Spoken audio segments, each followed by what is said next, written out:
Hello and welcome to the 30th Irish Open, live from Stillorgan, Dublin. Squad 11 now.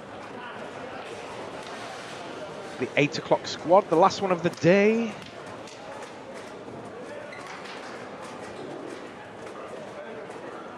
Charlie Moss asking what lane is Jason the Gate on and will he be coming on the screen? Yeah, he will be. He's just down. He'll be coming in second game on the live pair 9 and 10. But we will see a lot of players over 7, 8, 9 and 10. So you should see your favourite players at some point.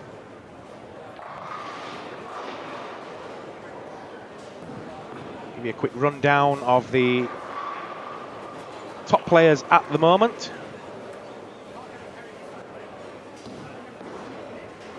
Leading the tournament with 15.09 is Mr. Barry Foley, the 2013 winner of the Irish Open. So the standings after squad 10 have Barry at the top. Rob Thirlby from England in second place with 14.78. Third place, Belgium's Steve Gastmans with 14.69. Patrick Mika in fourth place with 14.43. And Ramon Hilferink, also from the Netherlands, with 14.36, making up the top 5. Then we see Andy Jones, Stephen Joyce, Alan Bride, Thomas Kaiko, Anthony Simonson, Alan McDonald, Timu Putkisto and Elko Gorta. Then we've got Stephen O'Connor, Jason Agate, Matthew Clayton, Edwin Van Aale and James Guthrie. Richard Teese is down there in 1, 2, 3.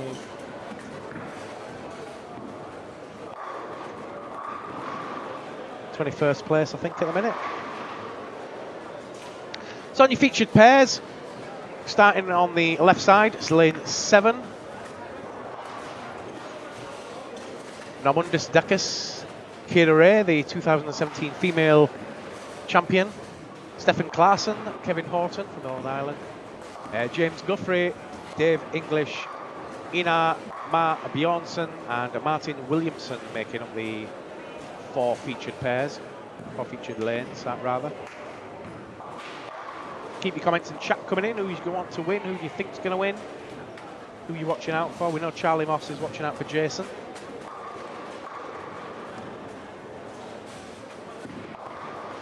Thanks to everybody that's been watching the streams during the day. We've now got the virtual studio ready. So we've had Ramon Hilferink and Barry Foley in there so far. All the squad winners now, we will get into the virtual studio. Hopefully we'll have somebody to do a bit of co-commentary soon. Richard Teese was supposed to be coming in, but it looks like he's disappeared.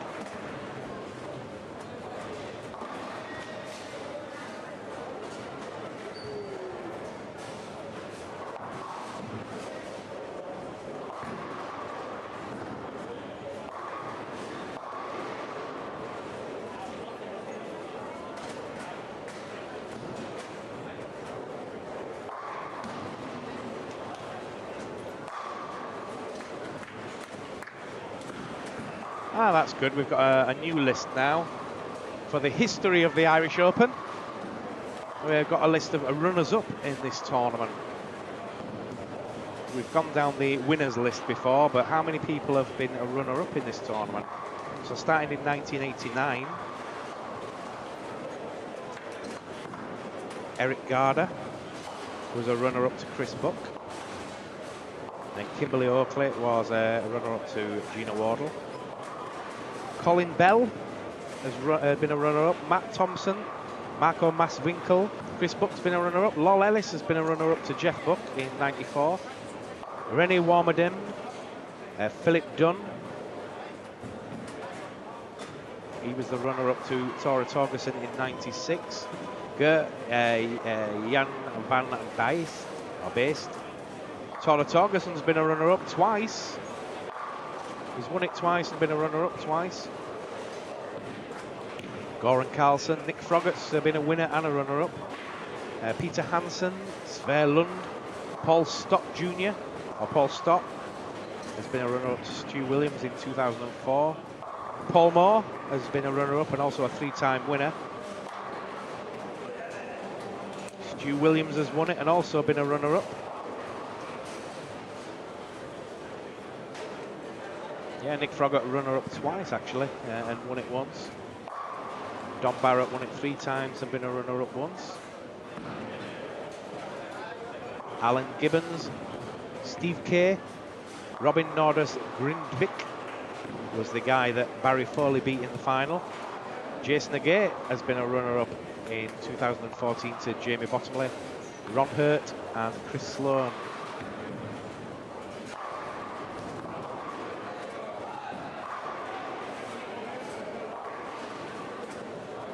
It kind of ties into a question a little bit earlier on from Dan Balsam, who said who's been the best player to have not won it.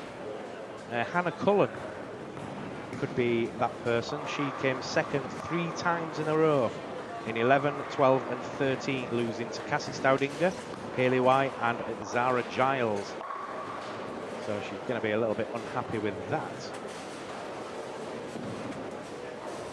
3 times second place in the Irish Open.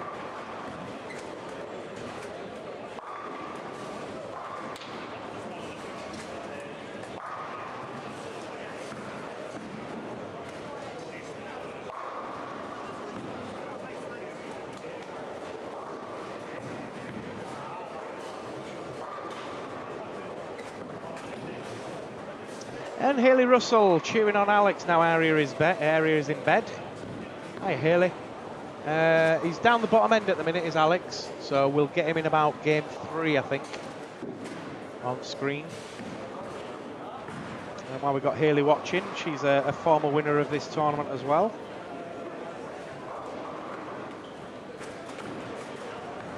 Having won it in 2012, beating Hannah Cullen. As we said earlier, it's like a who's who of top UK and European talent that's won this event over the years.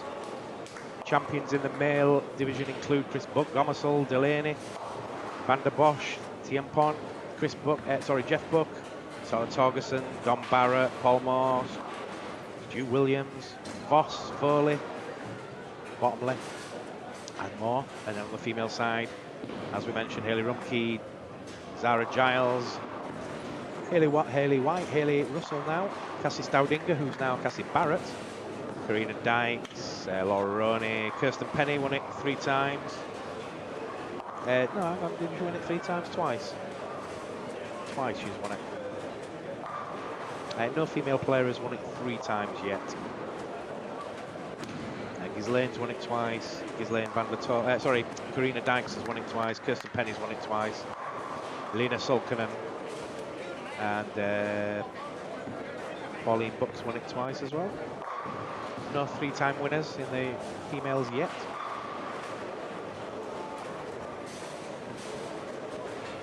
Hayley Russell says, yeah, played it once, won it once, with a 300.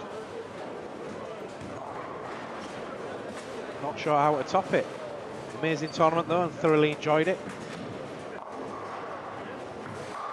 Yeah, some would argue you should have come instead of Alex. You've got a better chance of cashing, haven't you?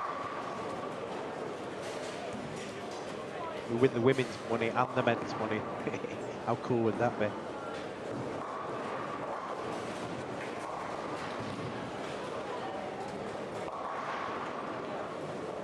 So our featured pairs at the moment, Kira Ray, the 2017 female champion, has opened up with 4 in a row. Doesn't play as much now, Kira, but when she does, she's one to watch. Dave English on the front 3 on this featured pair of 9 and 10. Pick of the bunch so far.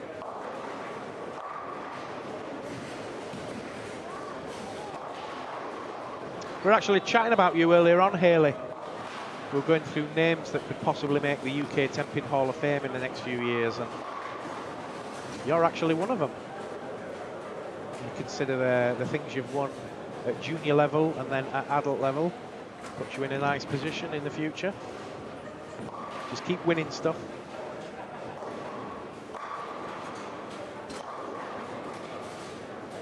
The Hall of Fame is being selected at the moment. The committee have all been asked to put their nominations in.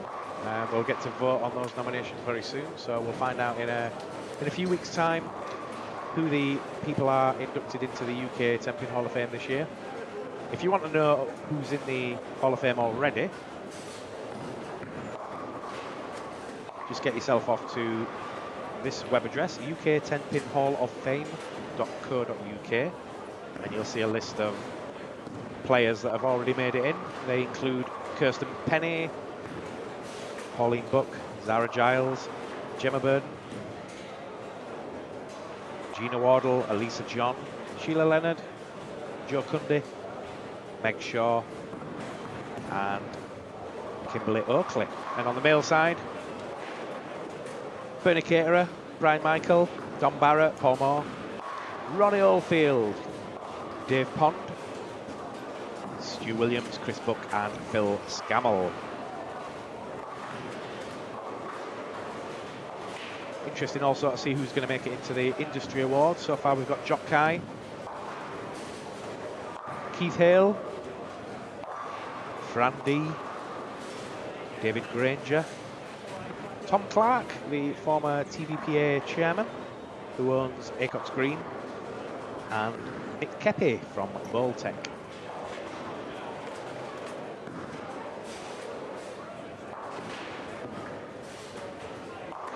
Haley on the chat there saying, I still have more I want to do, but we'll see what happens see what this year brings. All kind of changes when you get a family and kids, doesn't it? Still got that driving ambition inside you, but priorities all change. And what you want to do is get Area to be a two-handed lefty. She might get in the Hall of Fame before you then. She can do it in like 3 years because she'll beat everybody.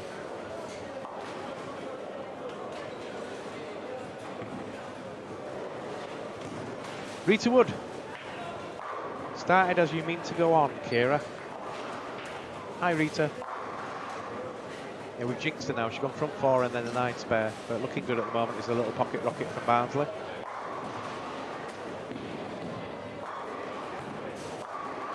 On the left side of your screen, on 7 and 8.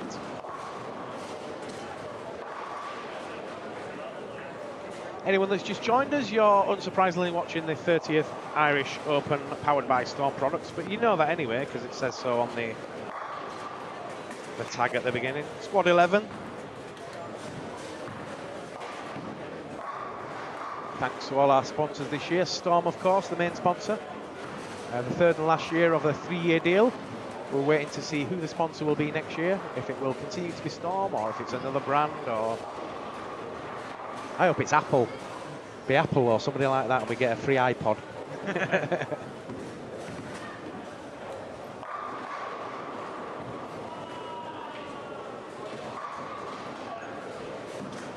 So I'm joined now by Simon Sheppers. Yeah, for sure. Simon Freeran. I think Richie will come on very soon. He wanted to. Sorry? Richie wants to come on stream. Is he still here? I think so. He's on the other side of watching Jason. Ah, right. Yeah, well, we'll get him in. Yeah. There's a special reason why he wanted to commentate on Jason. Ah, right. Okay. So you're right. So when he gets on to it's next game, innit? Game 2 that Jason's going to be on 7 and 8.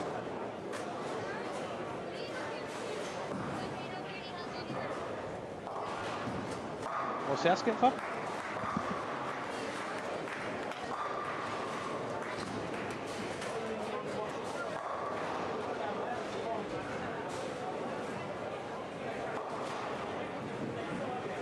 Yeah, 2 little lads asking if they could come to the front because they've got nowhere to stand. Yeah. I thought they were asking for money then. It's not a wallet, I thought. How much do you want? I ain't got anything.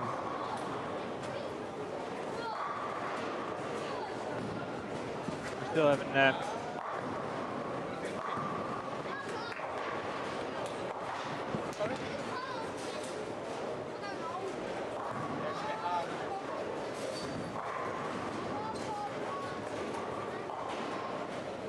Kira, front 4, 9 spare strike, and then a 10 pin. Going strong. Yeah, we have one on lanes 5 and 6 with from 8.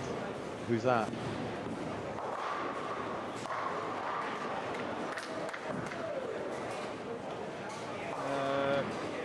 It's hard to read.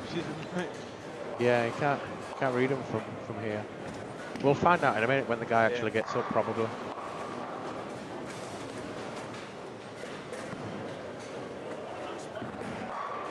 And Martin Williamson, the big tall Scotsman, having a bit of a mare at the moment. He's had 3 splits in 6 frames. Looks Three like strikes. 3 splits, 3 strikes. Looks like my first game in my first squad. Yeah, it looks like the chemical formula for Coca-Cola. Dave English going well though, a 279 pace on 7 and 8. Front 4, then a spare and a strike. Keep your comment and chat coming in. Willie Wall, Alex should do well. He loves an easy condition. Everybody loves easy It's not that condition. easy, Willie. It's not that easy. No. A lot of the lanes are really different from each other. A lot of topography differences and that kind of stuff. I noticed myself this morning. Yeah.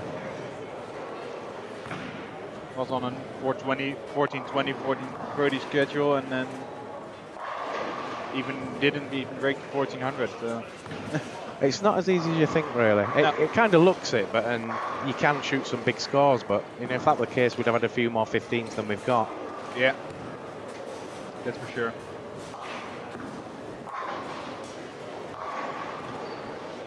Having said that, it's not hard. You know, we've had 6 300s already, so.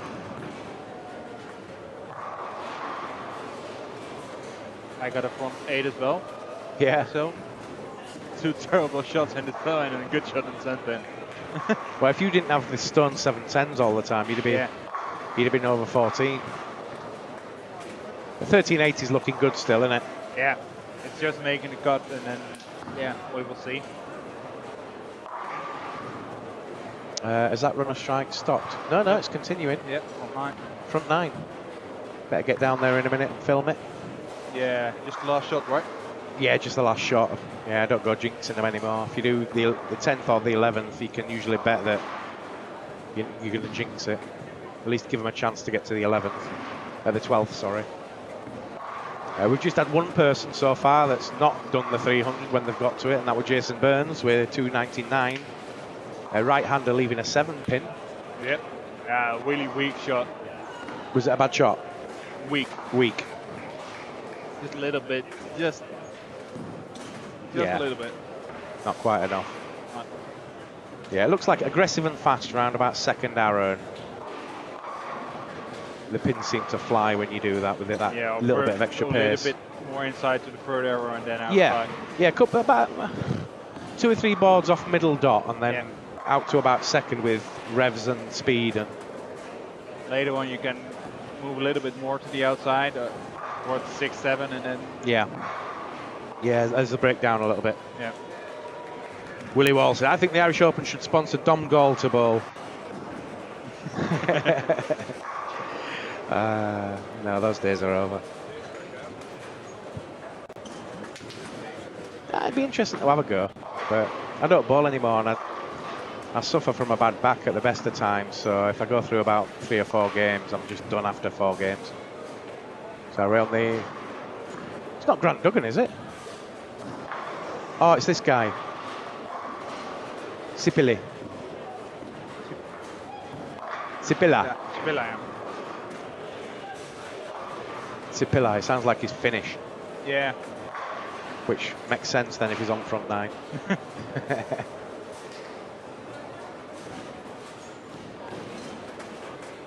Bring back the real Dom.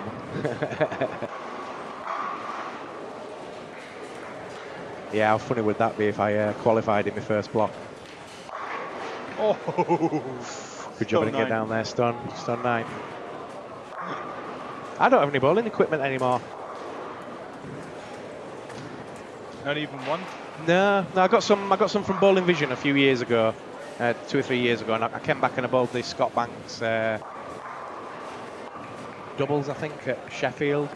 And then I played at least one scratch tour event in the north, and I was bowling with DV8 stuff, and it was all right, but it just weren't doing that much, you know.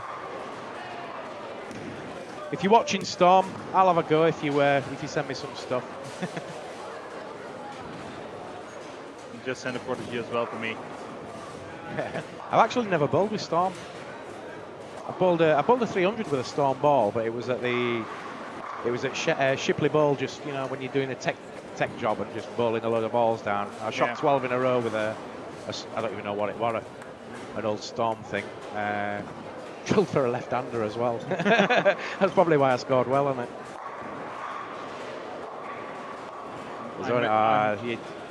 He's trying to suck up to me now, is Willie Wall. There's only one Dom in this bowling world, and it's not Barrett. I was the original, but I'm not the new Dom. I always knew somebody called Dom would win on the PBA tour. I just knew it was never going to be me. He missed that 9-pin as well. He missed it? Yeah. Donut. Jason Negate, 268. And we'll see if Richie is near. Yeah, he'll be coming up in a minute. Robert Curatolo says, didn't Brian Voss used to bowl this tournament? He did. He's been a few times and he's won it twice. He's not here this year. But he likes it in Ireland, does Brian Voss. And I think he got ruined after the last time he came. You know, what happens when a PBA legend comes to Ireland? All the English take him out and get him wrecked. Yeah, that's a good one, Jace. Sorry, Willie Wall. You probably have more hair than the other Dom. He's getting that way. He had more than me, but he's catching me up now. I think he needs to do what I'm doing. You just shave the lot off. Just go chrome dome. Go for the Vin Diesel look. Oh, big shot there from Gavin Fox. Messenger.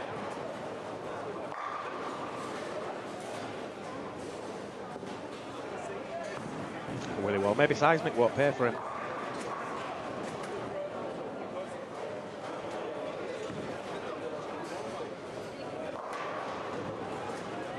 Kira strikes again for fun.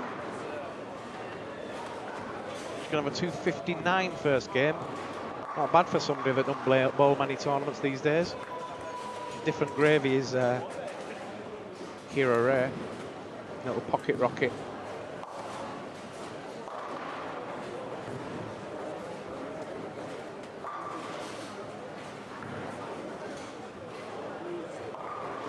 Now, going back to the me bowling this tournament, I think if I ever did come back now, I'd bowl left-handed, and I'd bowl two-handed left-handed.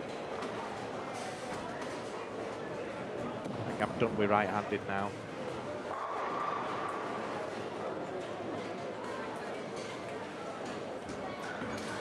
Ah, okay.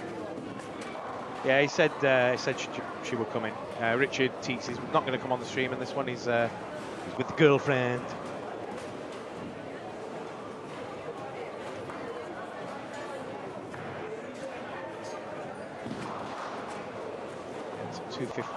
Is it 259 for Kira Ray. She was the pick of the players on the featured pairs there.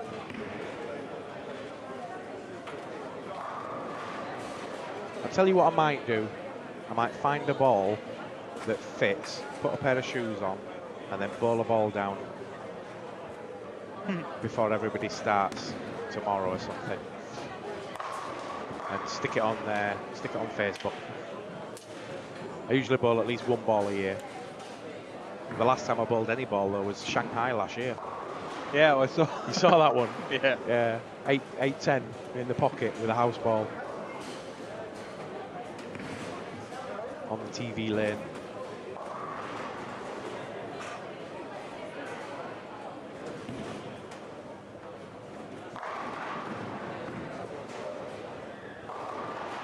I'm just waiting for 9 and 10 to finish up, and we'll see who we've got. Looks like we've got Grant Duggan coming on. Who else is floating about the back? Jason and Gate is going to be on this pair shortly. Yeah. What the story is about Jason, he is already drinking since 12 or something. Ah, is he the one that, yeah, somebody were on the outside that they'd been going through the shots. Yeah, it was Danny. Right. Lally went through all the cocktails. All the cocktails. In just under 5 hours, 15 cocktails. Crazy.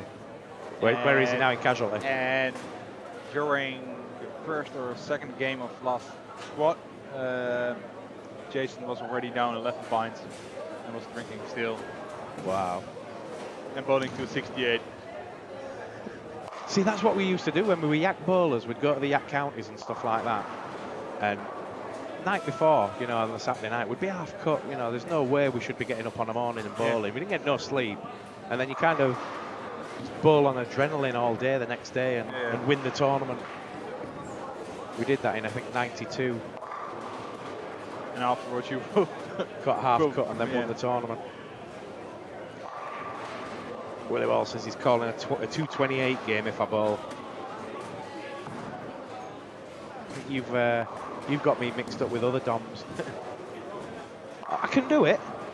I don't know if I could do it off the bat without any practice, but we'll see. Guy on lane 10 looks like Tony Soprano. I don't even watch that, so I don't even know what Tony Soprano looks like. Wait, Google.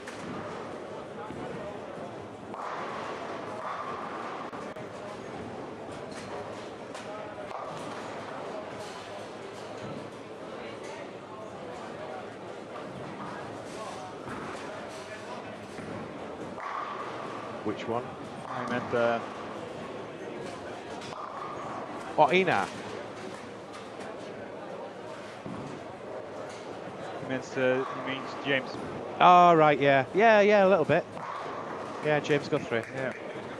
And Willie Wall. See, that's all those bowlers just drunk and bowling. They wonder why bowling isn't considered a sport. Hang on, the Dom goal I know would walk this event. Willie Wall. Who are you? I was good, yeah, but I want that good. Yeah, no, you already told us you were the boyfriend of Daria. So who are you? Karen Buckley. Dom did say you would be asking if he's on the squad. Something about some shoes, I think he said.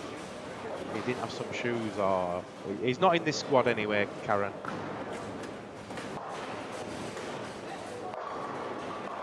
He told me to tell you that he'd won the Irish lottery and he's gone out dancing.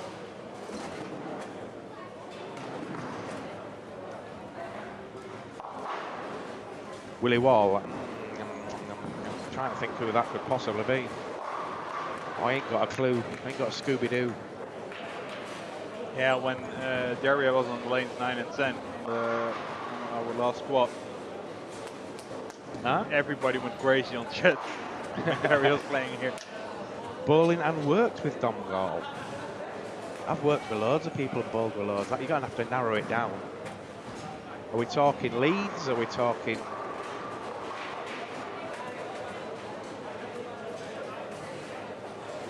Is it lobbers?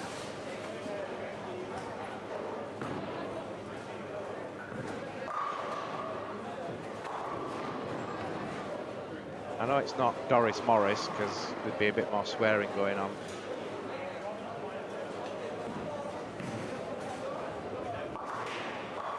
You're going to have to give me a better clue than that, Willie.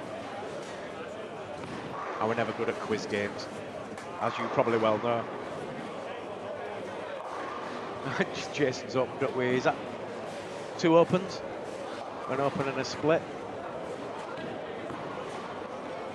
Yeah, 1 open split.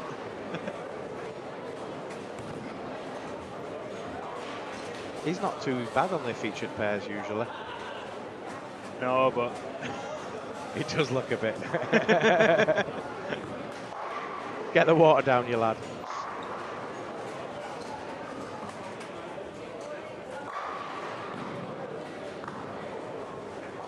So let's have a look at Laurie Sibilla with a green shirt now. Just had the front 9 and then Mr. 9 pin.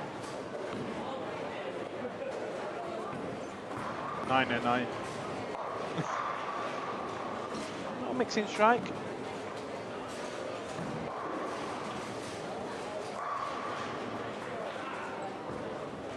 Stefan Klaassen up and quit front 3 down on 11 and 12. Kira Ray striking for fun still, front 2.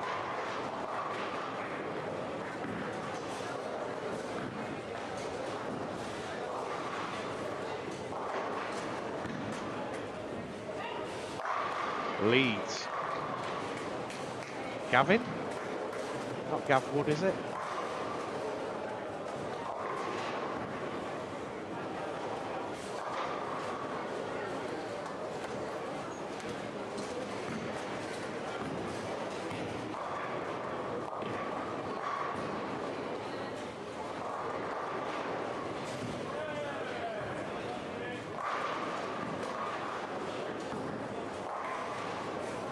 Oh, Jason gets a strike at last. Frame 3.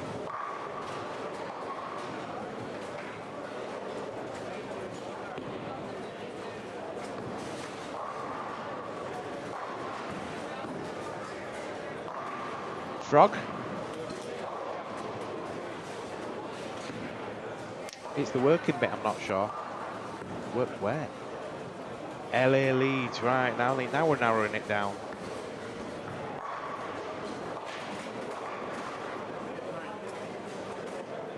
Won't be Crozier.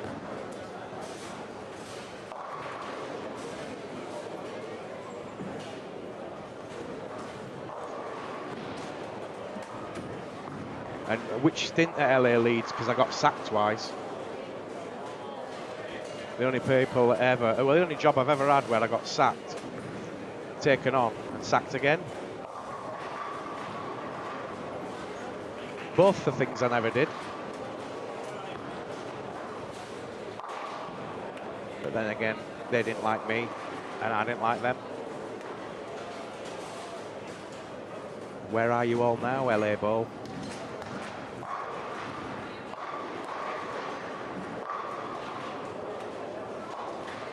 I'm here. Laurie Sippler, front 2.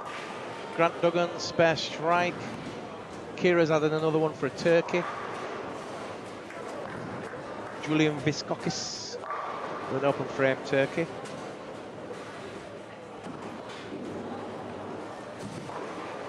I remember one of those events. Which one, the first or the second? The second one when I was going to chin Crozier. Well, I wasn't. I just said, you outside, meaning I wanted to have a chat with him, and they took it as I was going to beat the crap out of him. Which, anyone that knows Chris Crozier in England, that's not an unreasonable thing to consider.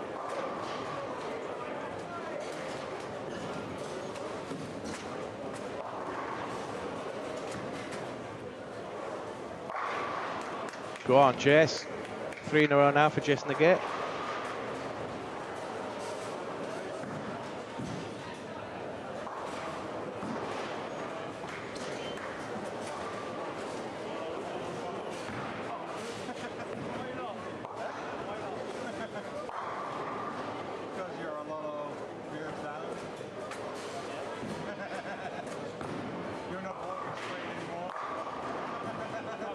Yeah, if it was the second one, Willie, that second one with Chris Crozier, that was pretty funny actually, looking back at it. All we did were like, I think it was something to do with a sign, and I'm trying to tell Crozier that it doesn't look right because I was a qualified sign maker. I'd worked with my dad for a lot of years, and he went off on one like he did, and I just flipped. I said, "You outside now," meaning, come on, let's take this out of the office and have an argument somewhere else. And I got my P45.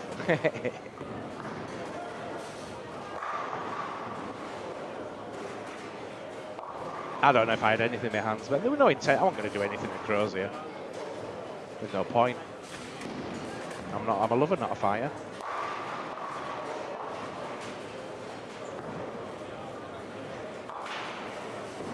That was funny in the end, actually, though, because they give me my cards.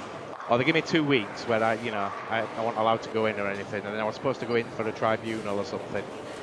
And I get a letter to say, we're not going to have you back, like before the tribunal. So I gets back to him and says, well, what about this tribunal I'm supposed to have? Oh, right, yeah. So they'd already made the decision anyway. Nah, I just left it. Not worth my time.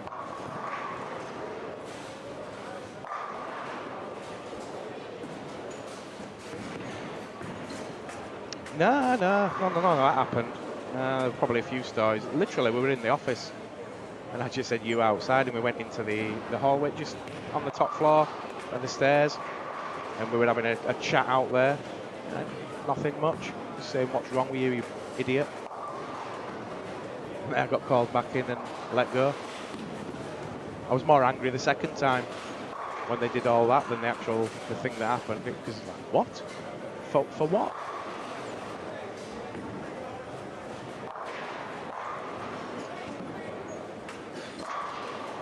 Any Dutchies this squad? Nope. No. None. Don't they like nighttime Dutchies? Are they all in Bolands? Yeah. Yeah, some of the guys were traveling over 30 hours to get here. Instead of 6 hours. Couldn't get out of Holland yesterday. Yeah. That was pretty crazy yesterday with the wind. They got a hotel in Holland near the airport, flew in to London, got a transfer to another plane to Dublin. They just had 2 hours to make the transfer, but they just made it. They did well to get here. Yep. Willie Ball, the good old days of LA ball. I don't know if I'd call them good old days, but they were old days.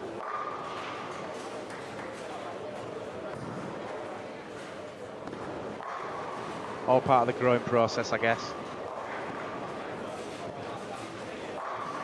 To be fair, that second time at LA ball, I never wanted to be there. Our dreams of doing something better than that, and that's kind of what I did afterwards. Created Talk Tempin a few years later.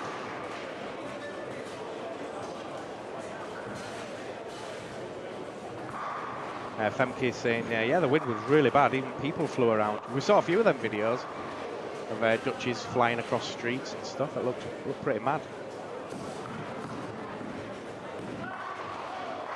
Yeah, it was pretty mad. Winds of 140 kilometers an hour or something. Crazy. Trucks just blown over like. I think it was just because Holland is so flat. There was just nowhere it could go. Yeah, it just arrives at the beach and will. Yeah, just keeps straight going. Yeah, straight over the country, and I bet there were a few people got blown into Germany. Yeah, the Germans already called off yesterday. They had enough bicycles. Robert Curatola says, we have one American. I pick him to win. To be fair, he's a good American. We have two. Yeah, Ron Hurt as well. Oh, Ron Hurt. Yeah. Don't forget about Ron Hurt. He's one of your military personnel. I think he's out in Germany. Yeah, Germany, yeah. Yeah, he comes every year though. And he's been a runner-up in this tournament. He's been in the final 2 years. 2 years out there in the years he's come. But yeah, look, Simonson looks like a great player. Yeah, he could be there and thereabouts at the end. Yesterday he had a really good squad.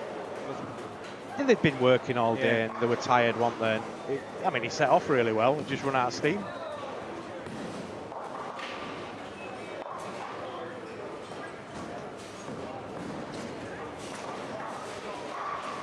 If you just joined us, you're watching the 30th Irish Open live from the 20... No, it's not 20 anymore, it's 18 lanes in Leisureplex. Used to be 36. 32, 36?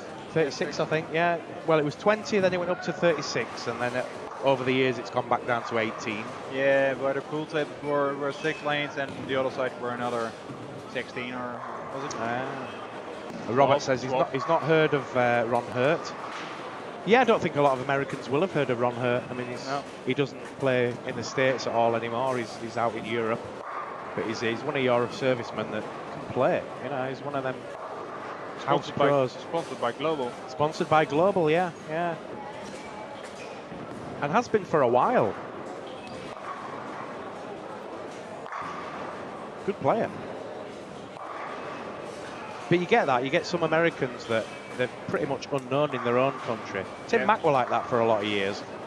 He was going around the world and everybody knew Tim Mack, except the Americans, because he'd never really played on the PBA tour, and that was the measure of you're a good bowler or not if you were on the PBA tour, Yeah. which people like Jason Belmonte and before him Timmy Mack have proved that the world game is where it's at.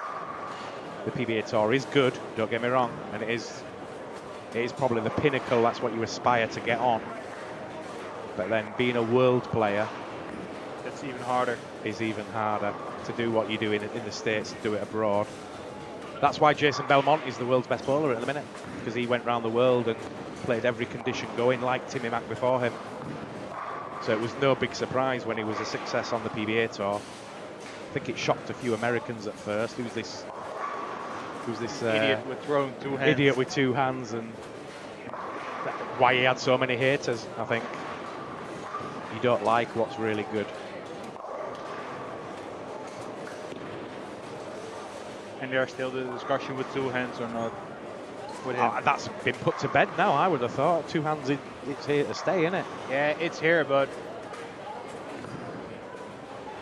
whether you get a long career out of it, Belmo might retire at 35-year-old.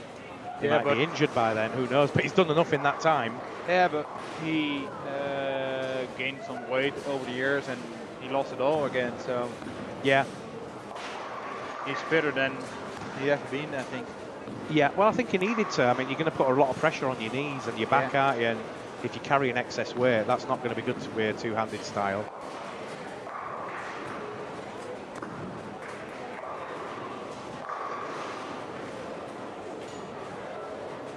Moscow Filer. When I used to bowl, the saying easy on the left. Go back to Nottingham. Is that still doing the rounds? Nah, I don't think Nottingham. People have forgotten about that now, that it was very easy at Nottingham on the left.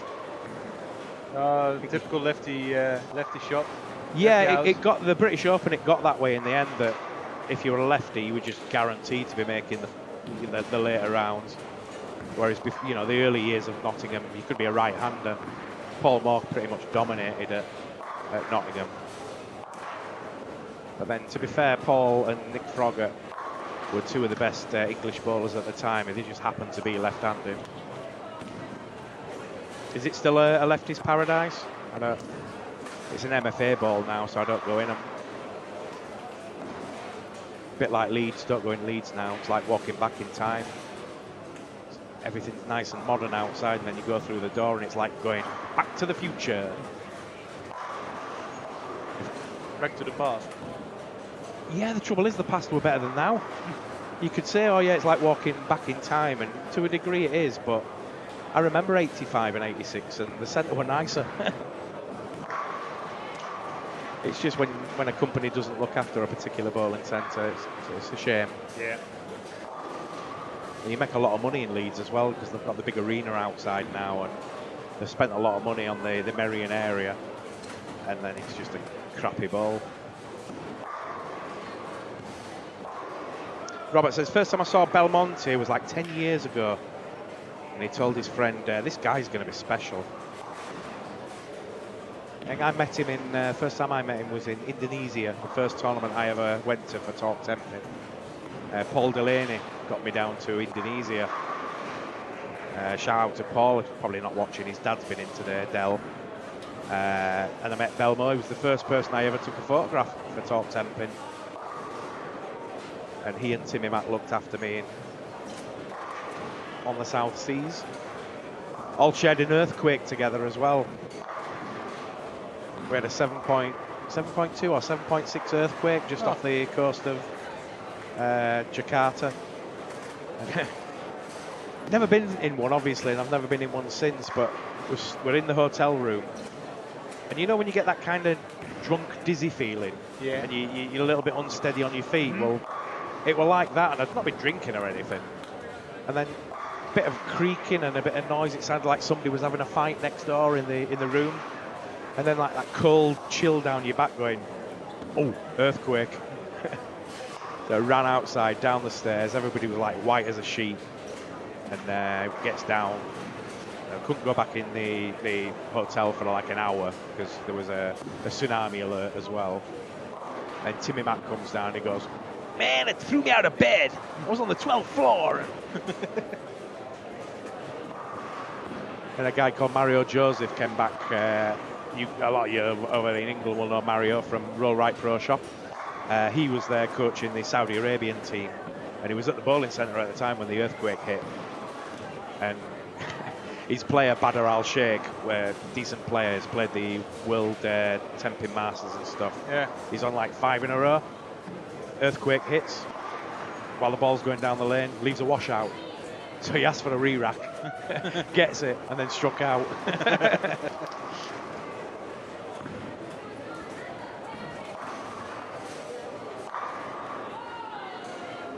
What department at LA? Are we talking text management or bowlers?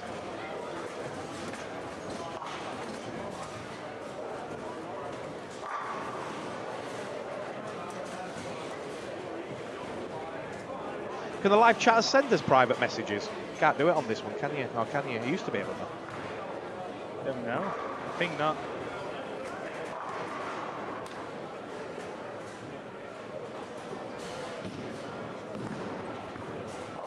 No, you can't send No, you used to be able to send messages, private ones.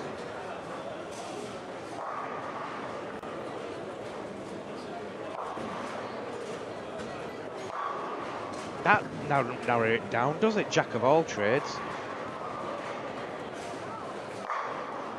That confuses me even more. What about initials?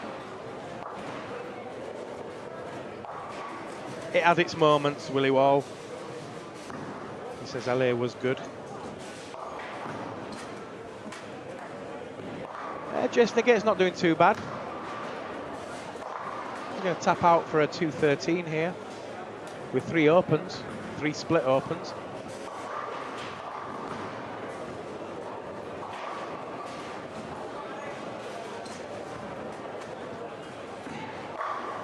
Nah, it's just a YouTube name. It's not a Simon looking for Willie Wall on Facebook here. And there's a load of Willie Walls.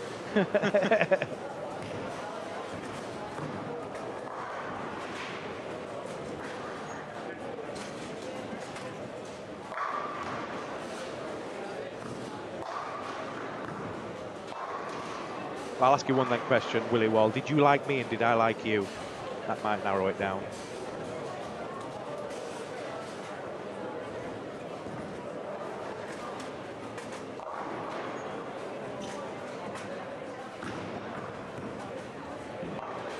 He remembers a night shift as a tech, closed early and played Laser Quest in the whole centre. I don't think I were there that day, were I? I don't remember doing that. And then again, there's a lot of things I don't remember. Yeah, just don't Google it, he says.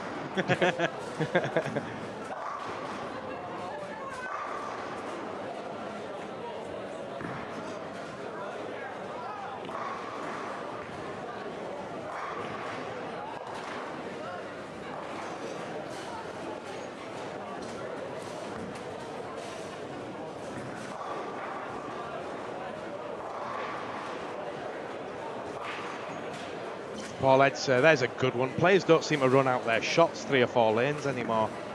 Here's a question. What's the most lanes you've ever run out?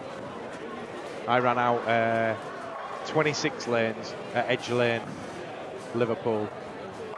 Yak count is 90, I think, like 1990. Started on about lane 4 and then ran it right out to whatever it was, 20, 30, something like that. Can't remember. And there were 42 lanes at Edge Lane off 36.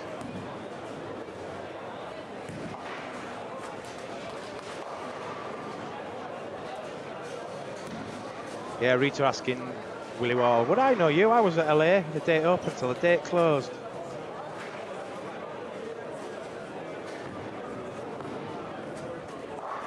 That doesn't help me, the Scott Banks Skins events, because I didn't go to that.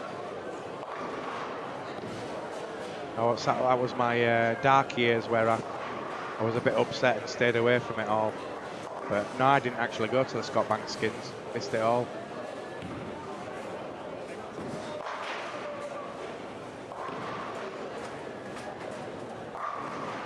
Moscow Filer has run out 6 lanes before.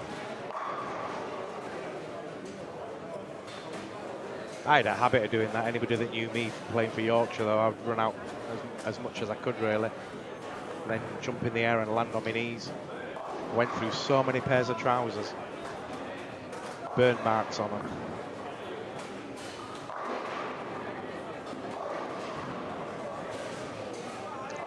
'20th anniversary of Scott Bank's loss this year. And I believe, I've got to go see Sue soon, that there could be talk of a 20th anniversary event of some kind. I would hope so. It'd be nice to have one more, just to get everybody together again.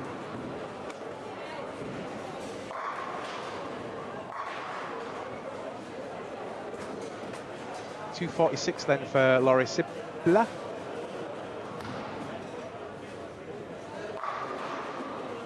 Grant Duggan doing okay, 189 in the 8th.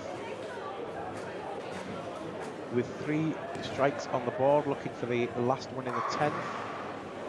Maria says, now let's concentrate on the event. Now let's just talk about bowling.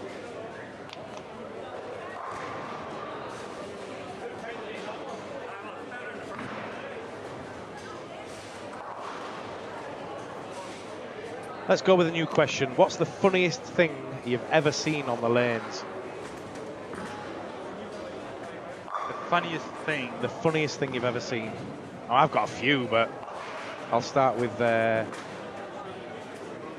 putting Paul Loberman in casualty with my backswing. In Leeds, bowled, backswing came up, and for some reason, Lobbers was behind me, or ran up behind me, and I got him right on the chin. Missed the nose, got him the chin. So that was it. Had to take him down to casualty then.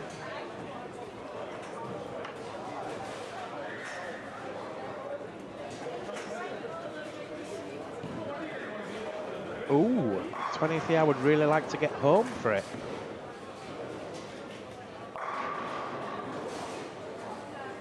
Now you keep saying these different things and then it throws me again. See Dom Gall go for sneaks.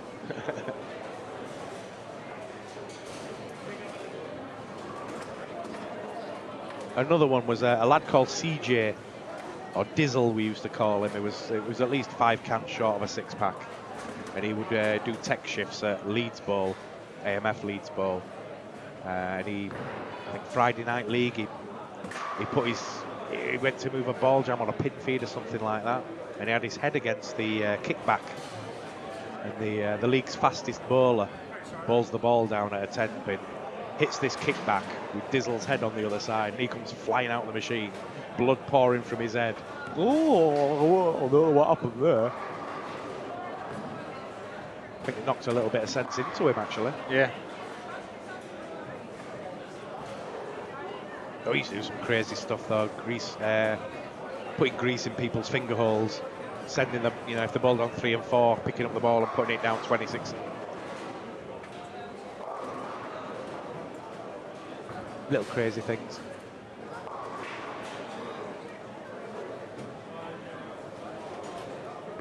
We're just waiting for the pairs to start up again. We're going to see a little bit of Alex Russell now, for you Alex Russell fans. Aidan Byrne, James Claxton and Jean-Pierre Bournat.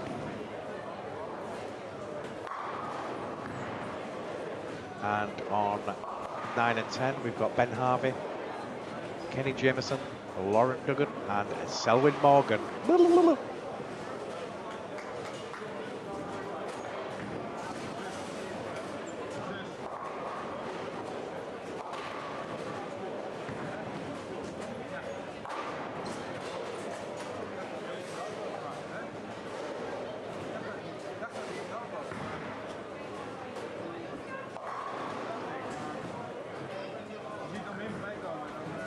Oh, Sneaks was an evil little guy, Willie Wall. He did some crazy stuff that can't even be announced on social media. He was lucky I didn't knock him out a few times for various different things.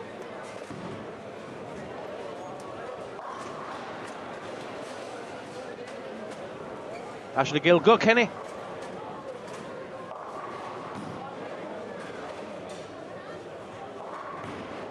Charlie Moss said, Jason just getting open. Very possibly.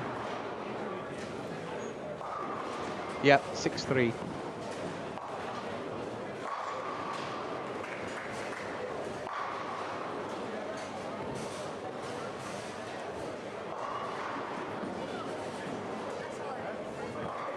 We're on game 3 now.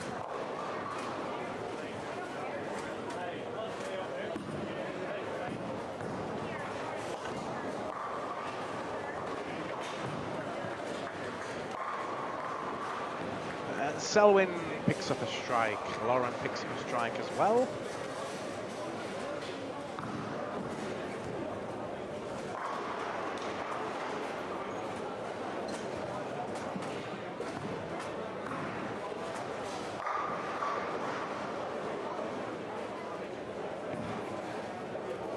You've got me totally confused now, Willie Wall. I ain't got a clue who you are.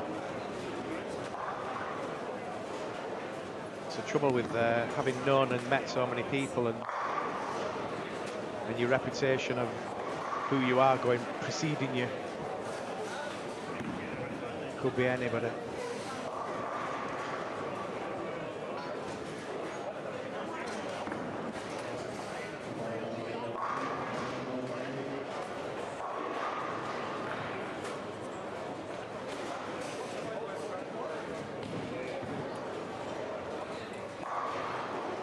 Jason picks up a spare that time, though.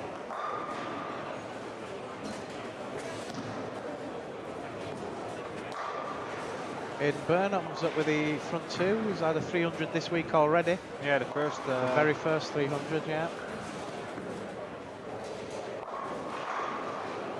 A big strike there from Alex Russell. Probably one of the best Scottish players never to really bowl too much for Scotland is Alex.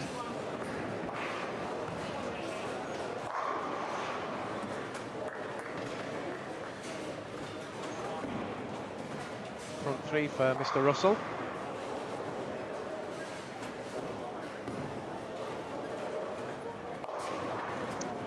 Moscow Filer says any PBA players have come over. Yes, we've got Anthony Simonson. We've got Richard Teese, Ramon Hilfering, Paul Moore, Ramon Hilfering. Who else has played out there? Chris Sloan. Daria, if you count PWBA. Yeah, it's PBA. It's, you know, it's women's division. Well, it isn't. No, yeah, it's a women's division. Yeah, but it's not PBA. No, PBA is PBA, isn't it? PWBA. Yeah. But she has played PBA events, so yeah, you could class it as that. Let's not be too finicky.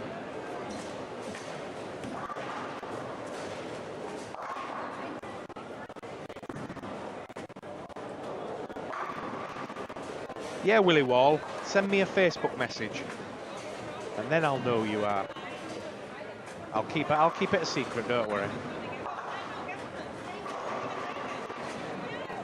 Come on, Selwyn. Let's get a double. We want to get a turkey after that. God, Selwyn!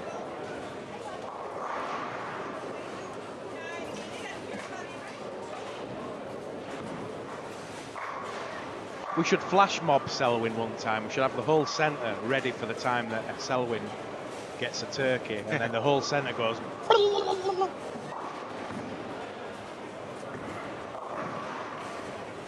Haley Russell says that's what he's going to do this year. He's going for the Scottish team again. Should have been in the team for years, so now he's going to go for it. You know, if I ever made a comeback, I would go play for Scotland. Being that I'm half Scottish.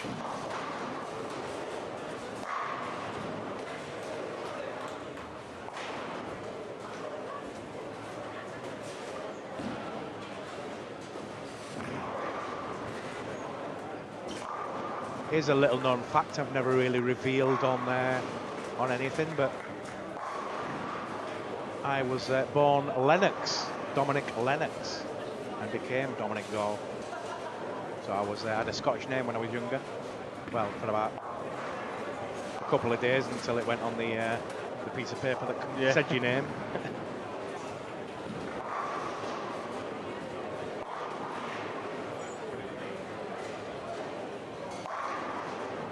There you go.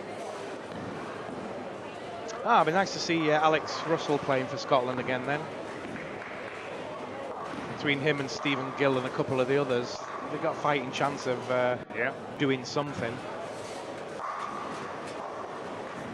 I think there's always been a problem in Scotland with the Scotland team and Team Scotland that dates back to I think the late 80s. All that kicked off. Not exactly sure the full story, but there was a breakaway off the back of one player. Jason, score please. 6-3, 8 spare, strike. Double. And a double now. 29 in the second, with a double now working. Charlie.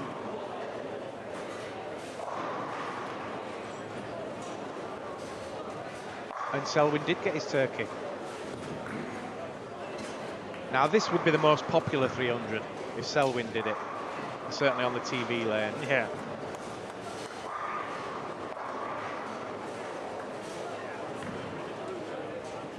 Alex front 4 now.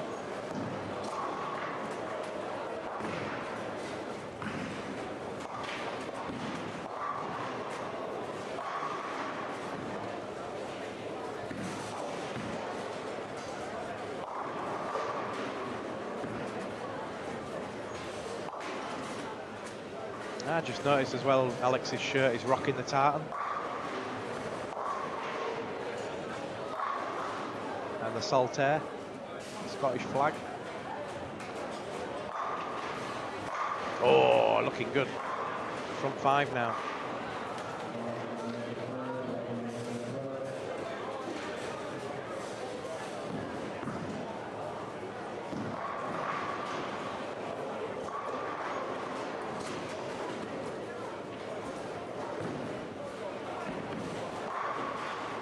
Lauren Duggan, the Northern Ireland international, picking up a spare.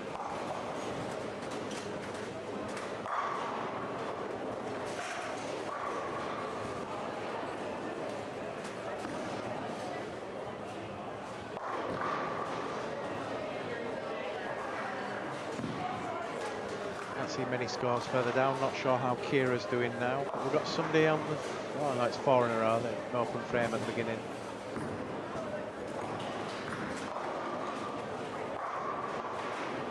Will Jason be coming back on screen? No, I think not. Unlikely.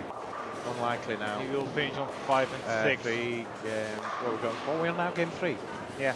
Game 3, game 4, game 5, possibly game 6. No, he will go to 15, 16, 1 and 2, 5 and 6. Right, no, you're going to just miss him then. Yeah. You'll see some of the balls going down, but you'll not know if it's him or not.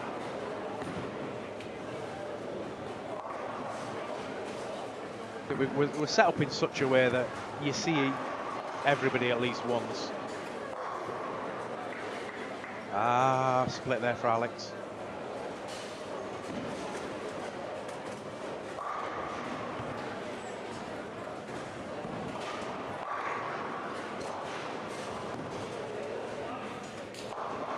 How many squads we got in the morning? Is it 2? Tomorrow? And then we start getting into, is it 2 or 3 squads? 3 squads tomorrow and Desperado. And then the Desperado. And then we get into the final... Step 1. Step 1. Yeah, we have the schedule here. We are starting at 8 in the morning again. At 12 at 4 o'clock. And then 7:30 get the Desperado. You're playing the 8 o'clock squad? Noon. Noon. So I can lay in a little bit longer tomorrow. I don't know about little. You're going to have to come in and set it up, aren't you? Or you're going to have to tell me what to do. Yeah, I will tell you. It's pretty easy. Everything is... I will set everything up. For Actually, though, tomorrow. no. If I leave my laptop at the hotel, you can do it, can't you? We'll do it on TeamViewer. So yeah, do that, then you can go back to sleep. So yeah, remind me. I'll leave my laptop. I will still be here around 10, I think, at least. But yeah. You can take your laptop. I can do it on my tablet. Say again? I can do it on my tablet as well. Oh, you can do it on the tablet anyway. So yeah, right, okay, yeah. So I'll get it all set up, and then you do the last bits. Right, I'm going to take a shot. Checking if TeamViewer is on here. Not yet. Oh, you've not put it on yet. Yeah. Oh, thank you. I'm just going to take a short break and go to the bathroom. I'll leave you in the more than capable hands of Simon. Yeah, we'll see what's happening, and I will get everything Hey, sorted. got a question. Perky300's asking how many players make it to final step 1? How many players? What's the cut and everything? Let's check the rules for it.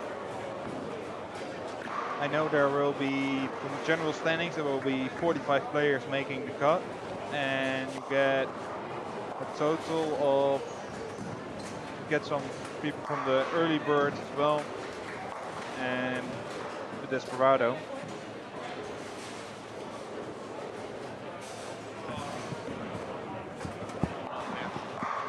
So we have Barry Foley joining us on Hello. stream. That's better. How's things? Good. You Yeah. were on fire, and again Yeah. this squad. Had a good, had a good squad. Had a good squad. There was a bit of talent in it, so I wasn't expecting to. I certainly wasn't expecting to be to win the squad. Yeah. But it was still nice to play well. I had a good start, so yeah, it was a kind of surprised myself, but I was fairly surprised with a couple of players that I was expecting a lot more than what I saw from certain bowlers out there. Yeah. You know, obviously Daria, and obviously Chris, and Yeah. Paul Moore was there. There was A lot of big players were there. There was, yeah. So I was obviously surprised. So I'm wondering, obviously, you know, look at. There's no doubt they'll figure it out, and Yeah. I'm expecting a couple of big sets tomorrow. People always tend to turn up on a Saturday and throw a big set. So I expect Anthony Simonson as well. Obviously, Yeah, there's a he 15. he didn't play today, so I think he will be ready tomorrow. Yeah, I think so. They had a long day yesterday. Yeah, they did. Clinic. With the clinic, yeah. Oh, listen, I always believe it's bad luck to qualify first, so if somebody can beat me, great. I'd be happy with that. Yeah. Yeah, my set this morning will be enough for the finals as well. Yeah. I beat my score from yesterday with almost 250 pins. Oh my God. That all. What's your best set? What'd you say your best set was? 1386. That's okay. I think that's going to be around the cut, isn't it? Yeah, I think the cut will be 1360 or something. Yeah. Just a little bit above. Yeah, a lot of 13s. I mean, in this centre for me, no disrespect, but 1400 is nearly par. Yeah. You know, it is a high scoring centre, and I look at some of the guys down here and some of the bowlers and what they're trying to do, and it's so easy to play, you know, go fifth arrow out to 8 and back and look really good out there, but you know, I'm shocked as to how low the scores are on for some people, you know. Yeah. They're just swinging the ball so much, and they don't need to do that. Surely to God, by, you know, if I've shot 15 and 14, 70, you know, I'm using sort of calm equipment that nothing's really aggressive. I'm just getting it down the lane and just kind of letting the ball do the work. Yeah, I was playing around for second and third arrow. Yeah, third Starting arrow. around second and then move third in arrow a little bit. out to about 10. Yeah. That's it. That's all you have to do. There's a lot of ring and 10s. The new pins go in here in January, and there's a lot of ring and 10s. They put the old pins back in then, and it's back to normal. Like, but they are very high scoring lanes, but for some reason,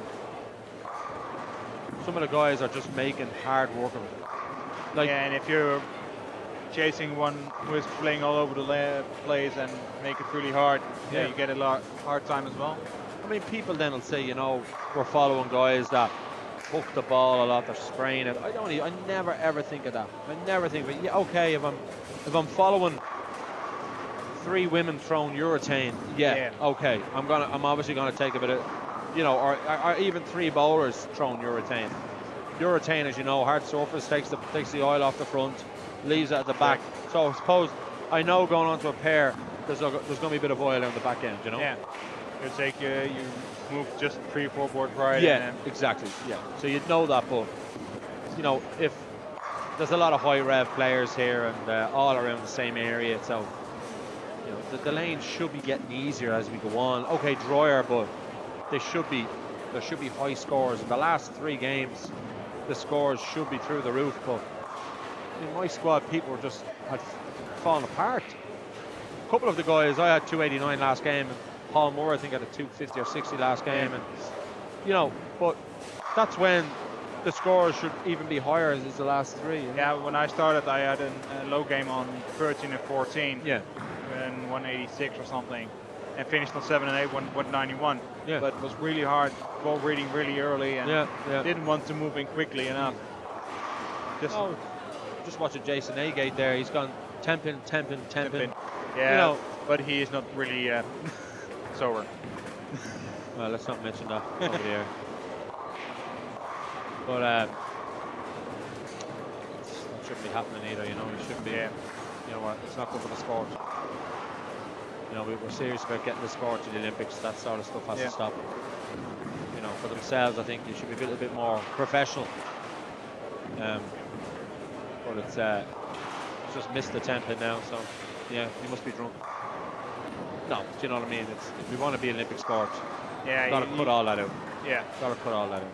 People, we don't know. There could be anybody watching here today, and I had to go to this morning at 8 and just had one quick pint yesterday after the stream and went to bed just to get some rest. And yeah, exactly. You should be here to take the tournament serious. Yes, the younger guys want to have the fun. That's fine, but you don't need to have a couple of beers before you go bowling. You don't need to do that. Don't need to do it. So look, that's the way it is. That's the way the sport is. Hopefully, we can bring out some new rules and try and stop all that.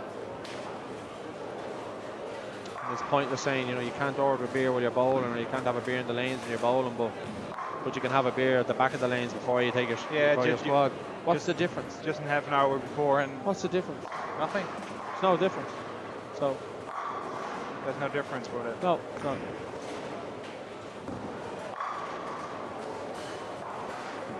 So who's online? Who's doing any questions?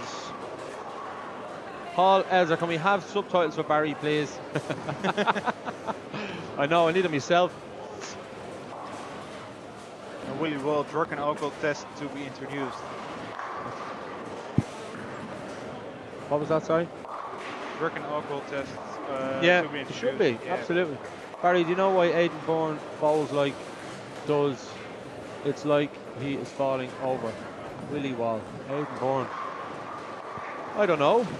Everyone has their own style, and it's. I mean, obviously leverage is important at the foul line, but it's if he's falling over, he's doing it every time, so it's consistent, if anything. So Aidan's been working on his game for a long time. I think he's been with Andy Penny.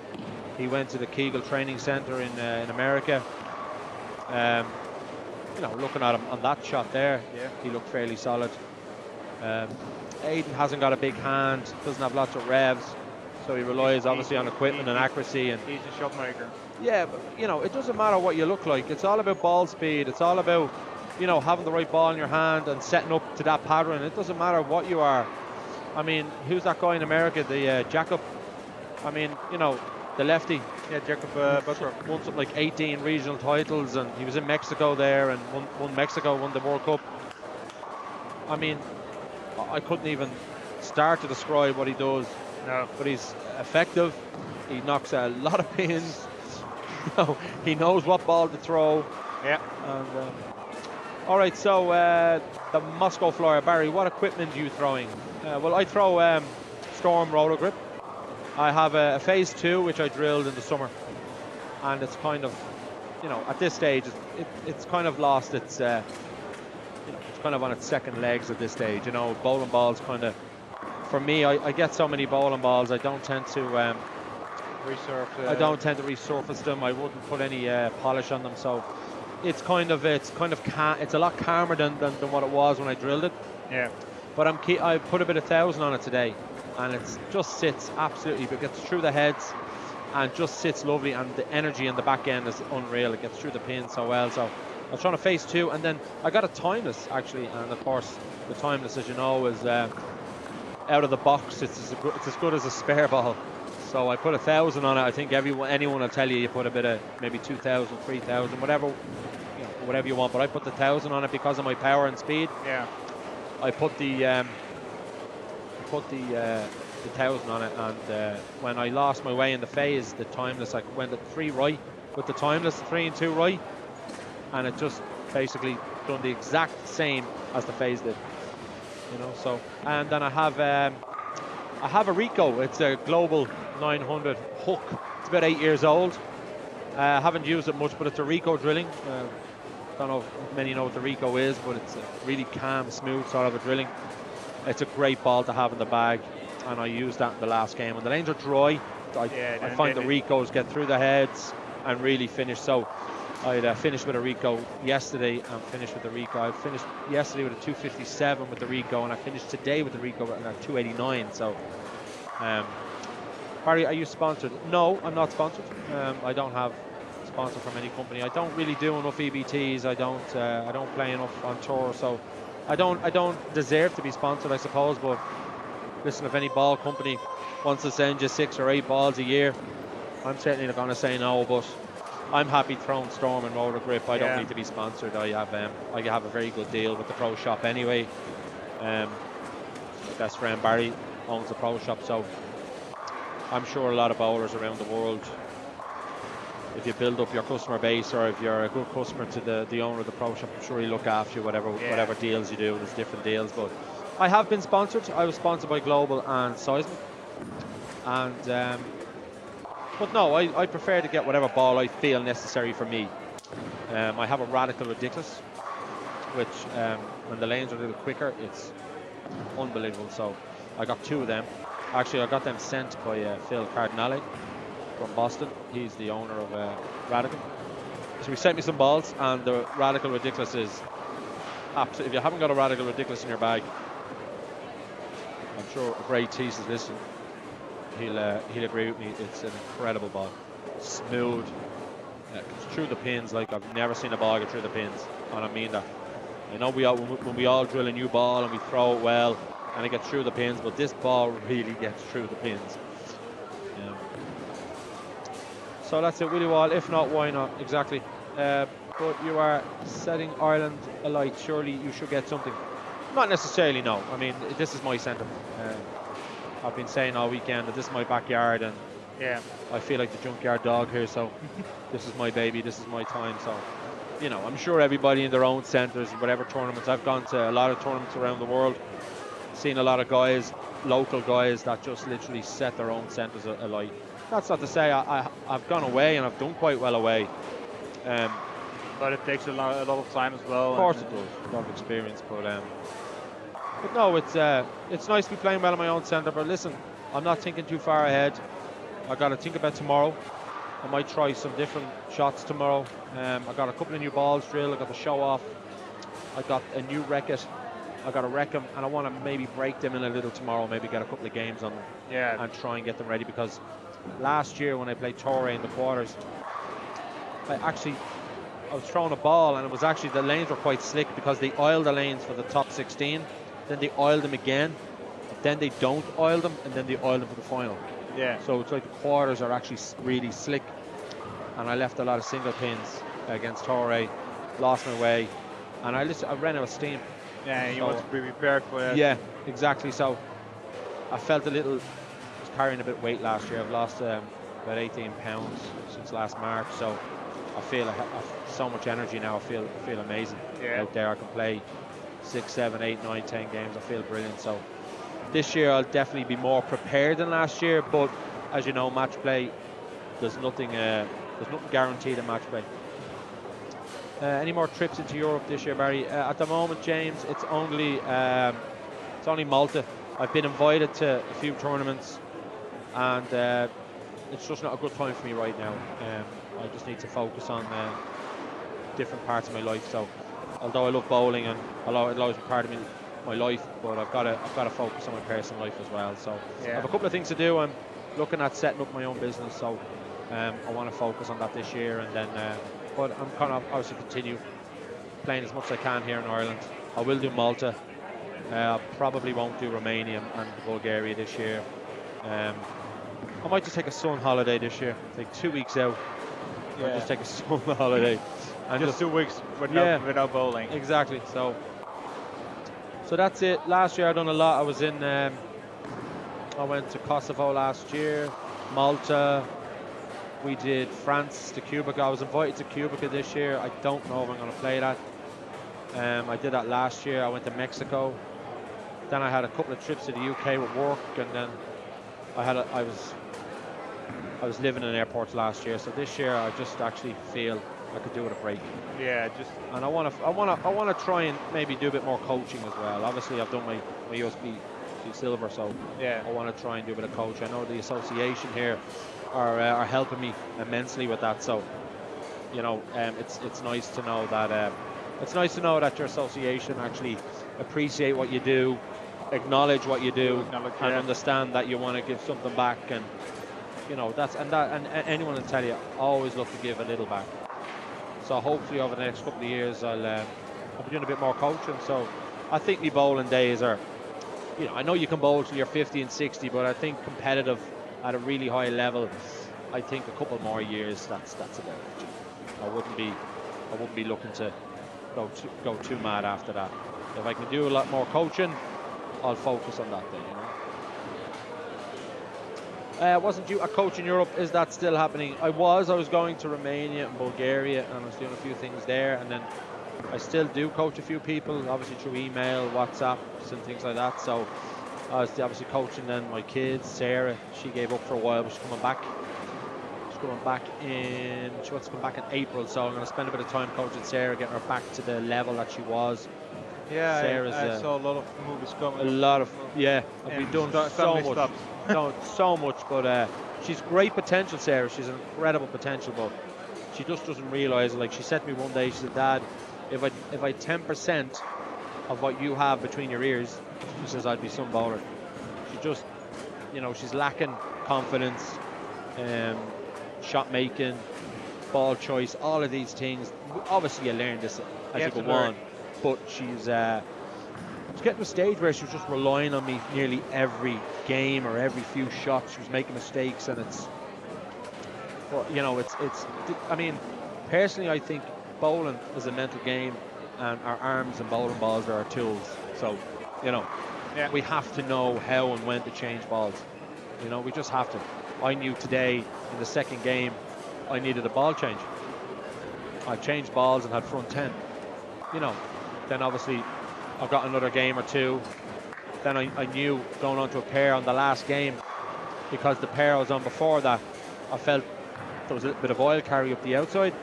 So I felt I needed to go to the Rico, go a little bit left. The Rico reacts really nice, and another 289. So you need to know when to change ball. Like you can get any ball to the pocket today. I have 9-10 balls. I think if you pick up a ball from rec here, you can get it to the pocket. Yeah, but it's knowing when the ball goes through the pins and where it falls off. Yeah, you've got to be split the 8-9. Okay, you're not going to split the 8-9 every time, but if you've got a really reactive ball and it goes through the 1-3 and the 9 pins falling very late, your ball's going too far left too soon. It wants to just go left, so it's going to fall off around maybe 25 at the back. You know, your ball should be falling off where the 8-9 is. Yeah, that's a perfect strike. So a lot of bowlers throw the ball and they're just hoping for a strike. You've got to watch what your ball's doing. Yeah, they're watching the ball, but they don't watch the pins, how the ball goes through. Yeah, exactly. And that's one flat thing. 10s. Yeah. So I threw the radical ridiculous today, and I knew by the 7 pin, the ball came in so hard I left the 7 pin. I knew that the ball then was going a fraction early, so I went to a calmer ball. you just need to know what you've got And how you throw. and how you throw. exactly. And when then when you notice you've done something wrong and yeah, there's just a little bit just off, you got to then change. you know, okay, it was my mistake. But yeah. You've got. I mean, look at in saying all that. If you're A to B, and you know your feel isn't right, everything's off. You've got to have your feel and your A to B right. Your A to B needs to be bang on. Yeah, it's like a golfer, you know, coming through the shot and the swing. The golfer knows when he's on fire or when he's not. Yeah. When the golfers are winning tournaments, they know their swing on that week is just immense. Everything is just perfect. And from the time they tee off on Thursday to the time they tee off on Sunday, they're in the mix to win, you know. Yeah. And same in bowling. You know, your A to B and your feel has to be right. Yesterday my feel wasn't. Yeah, wasn't you know there. it. Yeah, exactly. You Wasn't there. A lot of stress with streams Yeah. and that kind of stuff. And this morning I just woke up, got some breakfast, and feel alright. And when you shot your first game and it's 230, 240. Exactly. Yeah. What's been the highest ever score for qualifying in this place? I think Mahan had 15:38 and I had 15:35. That's the best I've seen. So I had 15:09 obviously, but they have been quite high. I think, not sure if there was more than that. Chris Sloan I know had a 1500 a couple of years ago and last year. Yeah, last year was 1520 or something. Yeah, so 15:38 I think has been the highest Mahan. If anyone can let me know any different, please do. Are you letting Foxy travel alone? Is that wise? Well, as far as I know, he's a grown man and he's got a few friends and contacts in Europe, so I'm sure he can organise a few pickups in the airport, and I'm sure he can get somebody to share him, so he'll be okay. Foxy's all right. Very concerned, Paul. Thanks very much for concern. I'll tell him you were asking for him. All right, so what's going on here in the lanes? Who's doing what? Any big scores? Nobody's shouting. Nobody's screaming. Just seems to be 220s, I mean, I get a feel that 220s, 230s are just normal games. They're not. Yeah, if you're just shooting par, it's not enough. 15 years ago, you'd be running out for 230 and 220, and they were big games, but and that's like, now at 2-0. Yeah, okay. I mean, I did 2-0 today, and it's like, you know, I was so disappointed. Like, I was gutted. You know, I was absolutely gutted. I was like, 2-0. Jesus, it feels like a 180. Oh. So who's on our feature pair, lane 9 and 10? We got Gary Redpat. Just I bowled with Gary about, I think it's about 2014, and he absolutely ran amok one night. We were on the lanes with Brian Boss, myself, and Gary. Gary must have had 1490, 1480. He had I think a high road pearl. Yeah. And I mean, he just couldn't miss. And I mean, this is a perfect example, talking about Aiden. Gary's the same, you know, you wouldn't see Gary. Gary's a good player back home, obviously in Scotland, but you know, you wouldn't see Gary's name up on lights from winning tournaments, or, you know, maybe making cuts. I don't know if he travels much. I don't know if he's won a Scottish Open or a Welsh Open, or is Gary Scottish or Welsh actually? Someone tell me. I think he's Scottish. Yeah. So, you know, but he about 4 years ago, he just made it look so easy, so easy. So it doesn't matter what your style is, what your revs. If you have the right ball at the right moment, you knock a lot of pins, you know. Does Paul Stott still bowl?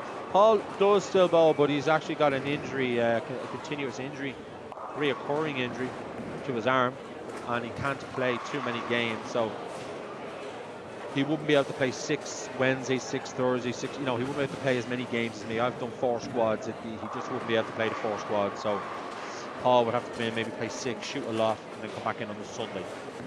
You know, I don't even think he'd be able to play the 8 on the Sunday if he got to the match play final. But he just bowls 5-game tournaments, or he played 3-game tournaments. Short format. I think he bowls leagues and stuff. So, but no, I think Paul at the moment, his competitive bowling days are parked. He has the pro shop in Alsa, so that's what he's focusing on. Does Del Delaney still bowl? Del was in here on Wednesday bowling. Bowls league on an Alsa on a Friday. And I think on Monday. So yes, Del does still bowl. Still effective player. Like, he's still a decent player. Yeah, he played on Wednesday. Yeah, Owen Lebioda confirming that. Thank you, Owen. Yeah, I saw him come by. Yeah. That's it. Who else we have? Shavu on lane 10. Yeah. Then we have Jer Umdal and Callum Simons from England. Yeah, and we have 7 and 8 as well, Streets of Fair. 7 8, yeah. We got Pat Holmes from Ireland there. Good to see Pat there. Pat was one of the organisers of the European Senior tournament here in Ireland that went on for a couple of weeks. And it was an absolute success. And the amount of work that went into it has to be said. It's you know, a lot of us put a lot of time into this sport, and we take our own time out of our lives to do it. We don't get anything for it. You have to put up with people's opinions and people moaning, and but the work that went into that was absolutely fantastic. So it should be mentioned, because it takes good people to organise these things. And you know, I'm sure she made mistakes through it, but organising a tournament is not. It's not. It's never perfect. There must have been about 20 different countries here, maybe more. Yeah. Maybe more. I don't know. And there was some countries had like wives and girlfriends or kids that came. And when I was at the final in Blanchardstown, the crowd in Blanchard was just unbelievable. So that's Pat. We've got Andrew McManus. We have Pat Holmes, Michael McCall. Michael is actually Michael's a beautiful bowler actually from Scotland. I think he went to the States. Michael's style of bowling is it's incredible, but he's you know, it's been disappointing with Michael, because I think Michael is the way he bowls and the hand and the ball off his hand. You know, he should be making top 16. Like, he's an absolutely amazing player, but same going back to, you know, having the right ball, playing the right shot, being consistent as well. Like, you know, I mean, you still have to fight. I mean, you know, people know what I put my heart and soul into it. I'm very passionate about the game, and you know, that's who I am, that's how I play. You know, I'd love to come down and shoot 1500 and not say a word, but that just wouldn't be me, you know. But you have to have a little bit of, I don't know, I think you have to be obsessed. But you have to, you know, you have to really want it, you know. Yeah. I mean, when I started with 180, I was so annoyed. I was giving out. I was moaning. You know, because I want to do better, you know, and I know I can do better. And then, of course, someone comes down and says, "Look, calm down, play your game, go back to basics." And then I went and had 264 average in the next 5 games. Yeah. You know, but yeah, the same you thing. have to want it though. Like, and I fought all the way through it. Every game, I fought. Every 4 or 5 or 6 bagger, I fought. You have to let people know you're fighting. It just keeps people on their toes, keeps them looking around. Once they hear you, I mean, you don't have to scream every ball, but let them know that you're there to fight, you want to win. And then when they're in the top 16, you go, "But you know what, in fairness to him, or she, you know, she really fought this week. Yeah. Really played her heart, he or she played her heart and soul out, and they deserve to be in the top 16, you know." Any good league bowlers, past, present, you think were really good and just didn't reach their potential? Because so many bowlers have come across that just haven't reached their potential. It's frightening, the amount of bowlers I've seen over the years that could have done so much. Or I always felt that when bowling changed back in the early 2000s and the Kegel machine came out and all these sport patterns, people didn't adjust to it. They didn't like to play on short patterns and flat patterns. And I think they just gave up too easy because they love to swing the ball out to the right or out to the left, and it just comes back. But when the flat patterns came in, they just fell away. They just gave up. And I just felt that they didn't really work at it. You've got to get down and work at it. When the short patterns came out first, I was like, what the hell is this? I thought it was a joke. Oh, I had to go and learn how to play. You had to learn how to play short patterns. I got urethanes. I had to get weaker cover stocks. You know, just try different things. I mean, it probably costs the best part of €1,000 to get balls, practice, play tournaments. But then when you get comfortable doing it, then you reap the rewards. Yeah, same thing for me. I like to swing it, and yeah, first time I hit a short pair, short line oil. Yeah, it's like moving left, and nothing works, and then you send it out, and it doesn't come back, and you're like, what the hell? And then you go, no, you need a urethane. Yeah, you need to put a bit of 4,000 on it, and get it down the outside, and you're like, yeah, this is nice. And it's a nice, it outside actually, one, and it's a lovely feeling when when you see the urethane bounce off the gutter and go through the bins. Like it's a nice feel, you know. Yeah, we have the Sportster in Holland. Yeah. And we had dual lanes collision last stop. 45 feet on the right lane and 44 on the left. Wow. So you had to play urethane on the right and. Really but it teaches you then to be versatile. Yeah. It teaches you how to use your equipment effectively. It teaches you about abalone pads and, you know, like, I mean, I do see people clean on their bowling balls every day or every time they finish bowling, and, you know, and then they bring them on the lanes and they just bowl, and the bowling balls aren't working, and I'm like, come on, like, obviously you need a bit of 2,000 or a bit of 1,000 on that, or you need a bit of 4,000, a bit of surface. You know, people just don't get it. But by playing on these tough patterns, you have to, you know, it teaches you to do all these change your surfaces and stuff, you know. But and don't be afraid to ask a better bowler when you just ask. Just ask.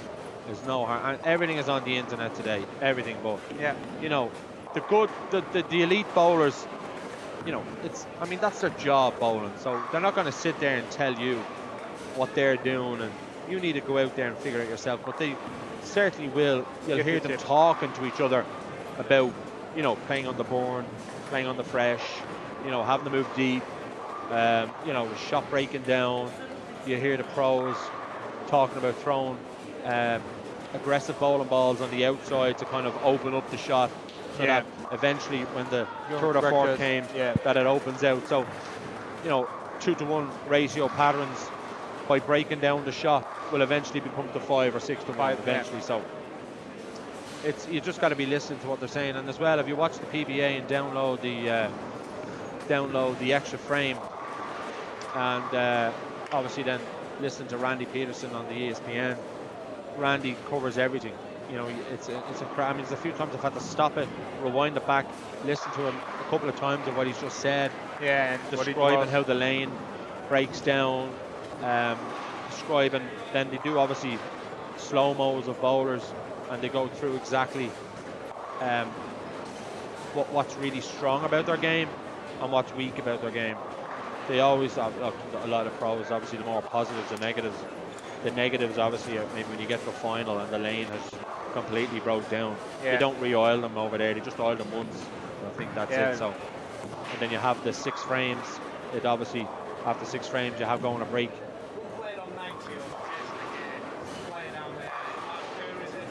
But someone asked how Jason was doing. So Jason's 90 over after. Is this the third game? Is this the third game? Fourth game. So after 3, he's 90 over. Mark Kerr with the funny trousers. So yeah, we're just discussing. There's nothing. You know, I mean, obviously my squad, I was like, I think after 3, I was 150 over. So there's nobody. You know, there's nobody shooting the lights. You know, there's 680s, 690s, 670s, but there's nobody shooting the 750s, 760s, or even 7s. Yeah.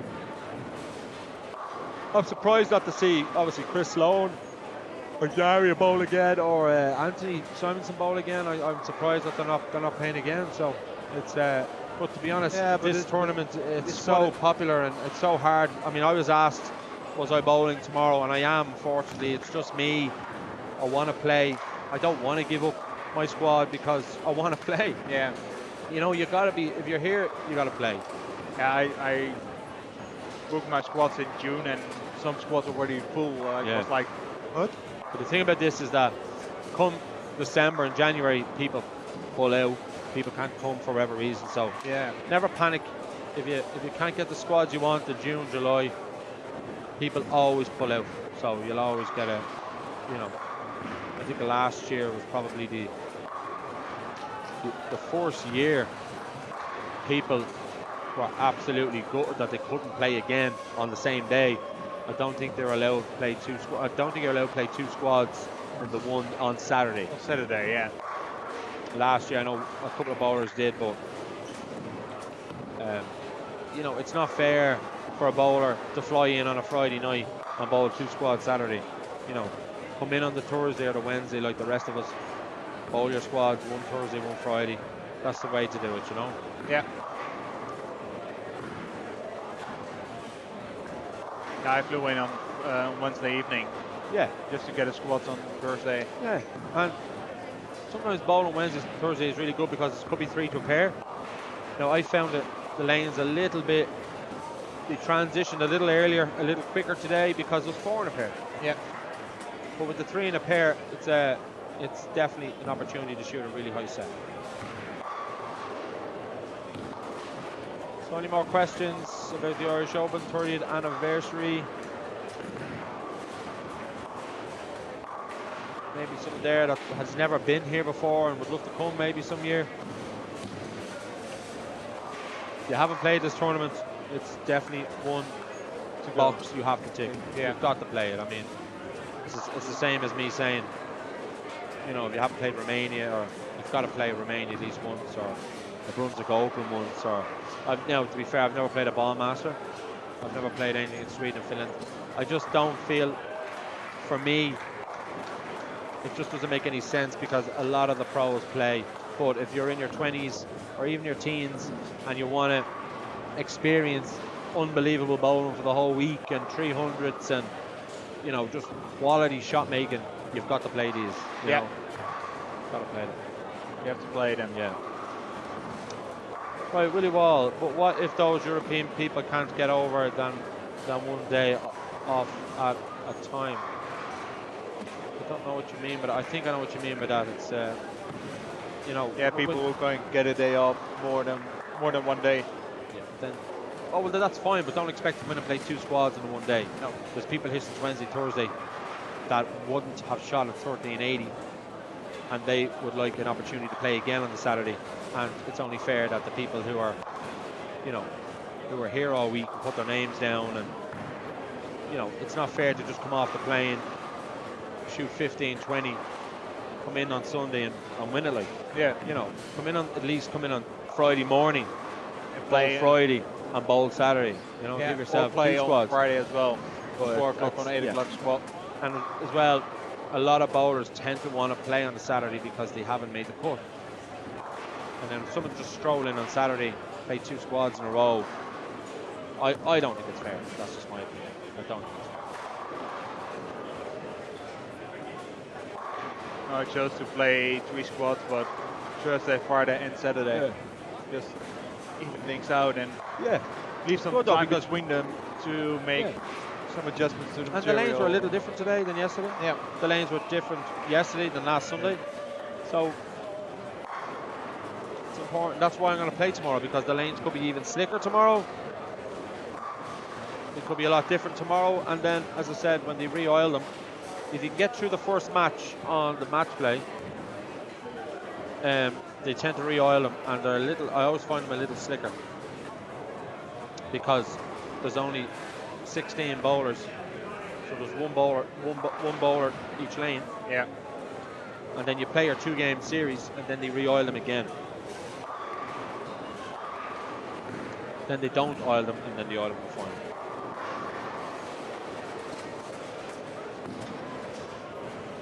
Would I be right? Final step 2, lane maintenance. Step 3, maintenance. Final step 3 And- is your top 16. Yeah, and then you get maintenance, and 4, 5, Yeah, and 6 I was right. are. Yeah. That's it. Should we move away from re-entry tournaments? I don't know if that would work financially for the bowling centres. I know this tournament years ago we used to play 4 games one day, 4 games the next, and then it was cut. I mean, that was really interesting. It was tough, but I found that the top players that come in, you know, at that time were always in the finals, and it's only when they changed it to re-entry I thought that it gave bowlers like myself a chance. Yeah. You know, but no, I think financially it wouldn't work. I think You need the re-entries. I think the re-entries are important, yeah, and the Desperado is important, just financially, because it's good for the bowling centres, and then you don't want the bowling centres to go, listen, it's not really worth our while, because as far as I know, back in the day, before re-entry, bowling centre made no money in the kitchen or in the restaurant. Made very little profit out of the bowling because of the prize fund. Yeah. You know, people then were across in the pubs, in the McDonald's and the Eddie Rockets, and then the bowling alley's losing out on all the business, the birthday parties. Yeah. So I don't think it'll happen. Do you think the newer format or the older, longer format where all scores carry forward is better? Personally, no, I don't think so. It does work for the elite bowlers, but no, because it's always nice to know that it's back to scratch, and it's just, you know, if you're a good bowler, and you look, the cream will always rise no matter what tournament you're playing, but it's still nice to see an underdog get in there because they've just had a fantastic day. Yeah. You know, someone come in on Sunday morning, back to scratch, and they scrape in 36th or 32nd, and they shoot 720. Yeah. They're in the top 16. Yeah. Now they're confident. You know, that's what bowling's about. Yeah. We can't be having the Roger Federers and the Nadals and tennis every bloody major, you know, or Djokovic. You know, you want to see somebody shocking. You know, when I won it in 2013, I'm sorry, but it was a shock. It was a shock. It was a shock to me, and I'm sure it was a shock to a lot of bowlers. And I know for a fact across Europe, people said, well, if Foley come into the Irish Open, I come in. And I have to say, it kind of opened the floodgates. And then, you know, then Jamie Bottomley won it the next year, and you know what I mean. So myself and Jamie Bottomley wouldn't be, you know, we wouldn't be EBT standard of Don Barrett, Stu Williams, Paul Moore. Yeah. You know, but for me and Jamie Bottomley to win it must have been, you know, that was definitely a, you know, a sign for that. You know what? If you come in good form, you have your equipment ready, feel good, and you know, can see it in the numbers. Of course. The participants, going up. Exactly. Personally, I think the person who knocks over the most should win, and scores should carry forward. Round robin is by far the best thing in the Irish Open. Look, it was great back in the 80s and 90s, and the 2000s. But you know what? We have to change. It has to change. Things have to change. Things have to change, and change is good. The way it is at the moment, people like me are coming in here thinking, you know, I have a chance to win this. Where 10 years ago, I'd be coming in here thinking, it's just so hard to even make the top 10. Yeah. And then you get to the top 10, and the top 3 guys are so far ahead that the rest are just fighting for fourth. Yeah. You know, we can't have that every year. We had a tournament to have it fair for as long as you can, and give the Joe Soap the opportunity, the Barry Foleys, the Jamie Bottomleys, everybody. You know, the bowler that doesn't, the bowler that can't afford to travel, give them a chance to win. And it's all it does is.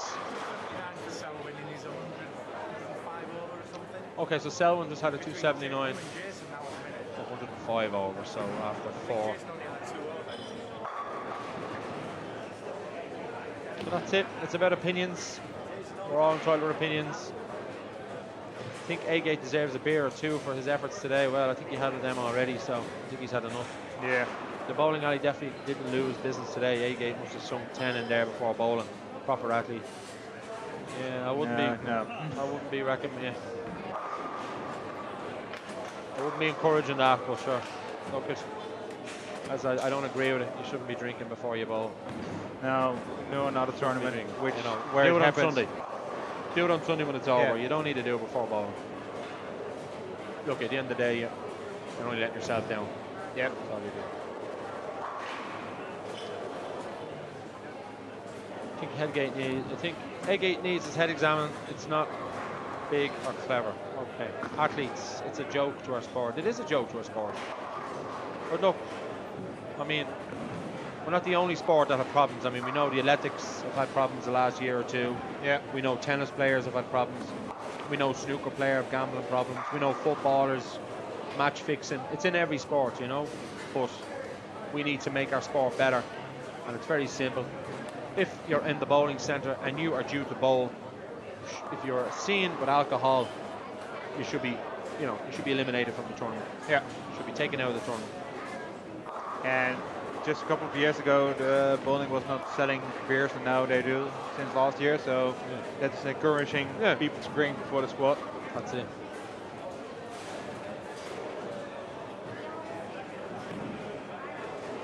When you're bowling league, okay, that's different.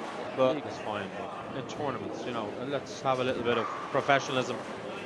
You know, we wear all the Storm and the Voice shorts, and we advertise all the companies that are making so much money, and you know, you buy all your bowling equipment. Not everybody's sponsored.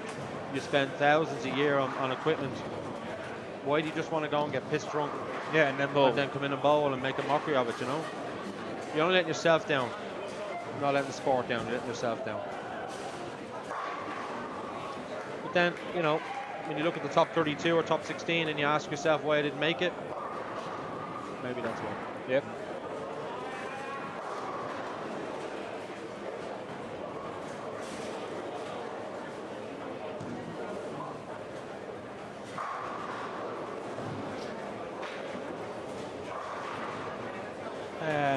We got on our featured pair of lanes tonight for the 5th game. Yeah, we've got Gavin Fox. We've got Paul Chandler from Ireland, Gavin Fox from Ireland. We have Thomas John from Swansea, Wales. He's a big Swansea fan, always gives me a bit of stick. This is 2 years in a row that the Irish Open, that Liverpool are playing Swansea. Last year, Swansea beat Liverpool at Anfield on the Saturday, and this year, Swansea are playing Liverpool on the Monday.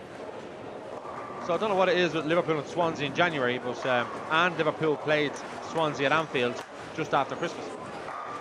So I don't know what it is with Liverpool and Swansea and the Irish Open in January and it being winter. It's a bit strange now. Yeah. Can you fix a bowling match? Yeah, of course you can. Easy. Very easy. Of course you can. Sandbagging as well. There's a lot of sandbagging people purposely bowl bad to get a higher handicap. We see that a lot as well. Very hard to prove, but we see it happening. But look, it happens everywhere. Yeah. I've seen see people throw a split, big 5, big 4, and then put the foot over the foul line. You know, that's cheating as well. So yeah, in Holland we have a good system for that. When you have a great season and you're scoring 210 or 215, and the next season you want to bowl handicaps running, but you don't have any. yeah, You can only go down by 5 pins on your yearly average on your card. okay, that's A good. maximum of 5 pins. So you have to send back a lot of years just to get handicap down, Very handicap good. up again. Very good. That's good. Yeah, there's always ways to stop it. And you always have the player who will play 160, 170 average, and Yeah. they can shoot 180, 190. And also we got Mark Kerr with the funny trousers. So we've got Mark Kerr from Scotland. Mark Kerr played Triple Crown with me years ago as a kid. We were kids, under 15s, under 18s. He was on the Scottish team. And Mark was on the juniors. So I know Mark, what, 25 years maybe. On lanes 7 and 8 we have James Guthrie. James is from the UK, I think. We have Mr. Iceland, Einar Mar Bjornsson from Iceland. Yep. We've Dave English from Ireland. That sounds funny. Dave English from Ireland. And Martin Williamson. On lane 7 and 8. On lane 11 and 12 we've got Pat Holmes, Mike McCall, Andrew McManus, and Arnie Hoare Vincent. So, hope I pronounced the names correctly. Sorry Yes. if I haven't. Yeah, some names are pretty I'm hard not- to I'm- yeah, I'm not even great at at remembering names. Never mind pronouncing them. So, tongue breakers.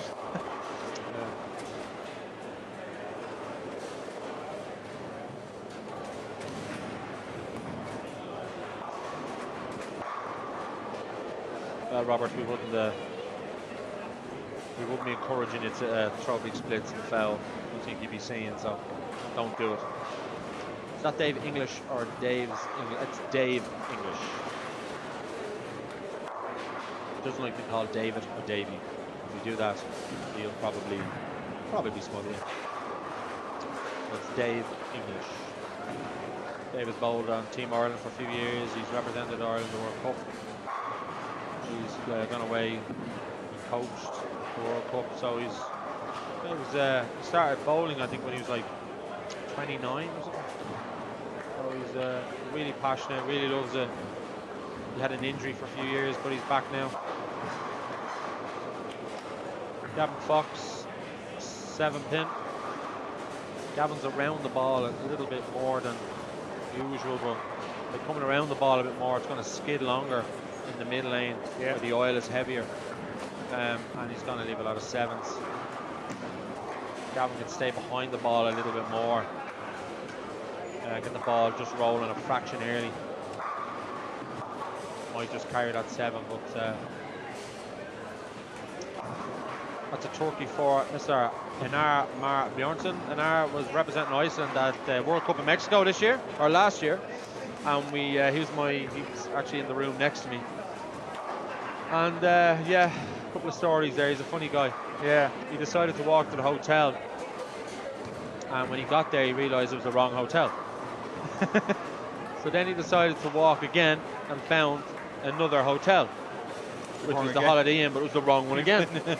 Then he jumped in a taxi and came to the right one.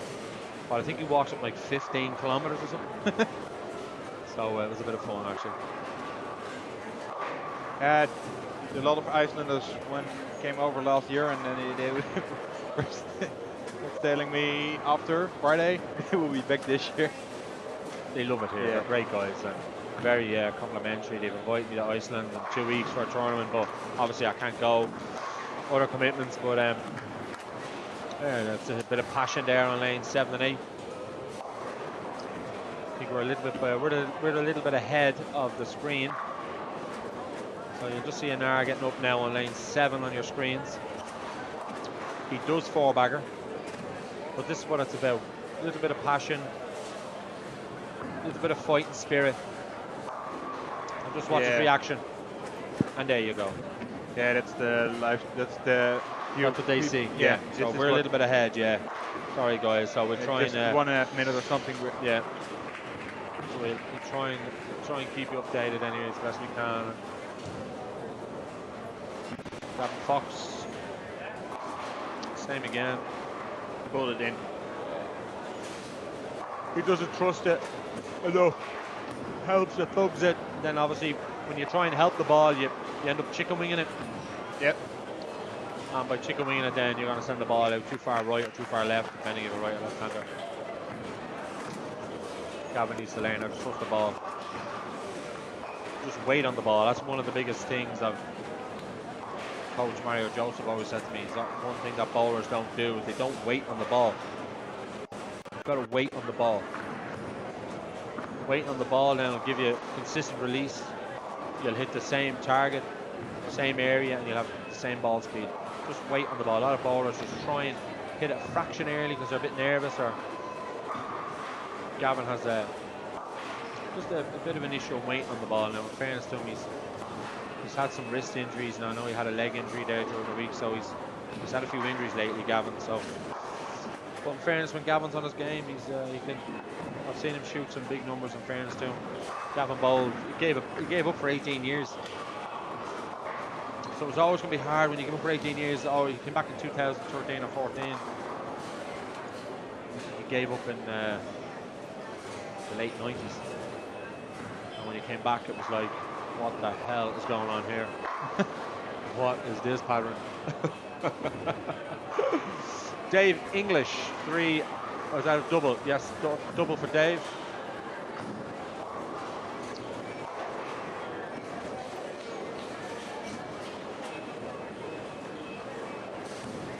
Yeah, we have Einar starting with the front 4.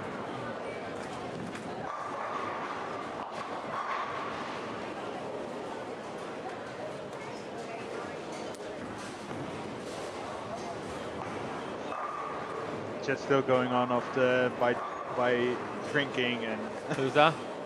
Yeah, John Chu and Cheddar. Oh yeah. Oh, leave them at it. Have a little chat amongst themselves there. Who's Willie Wall? We still don't know. Oh, there's a 5-bagger. Here we go.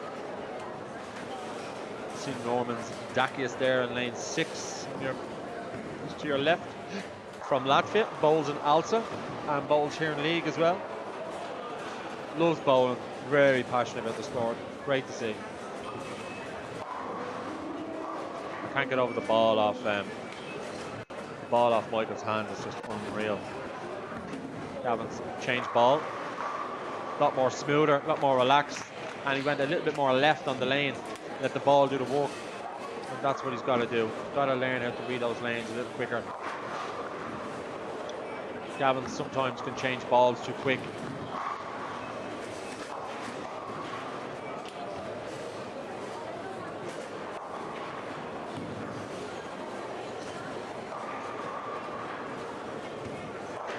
There you go, lane 6, Gavin. Oh, lane 9, sorry.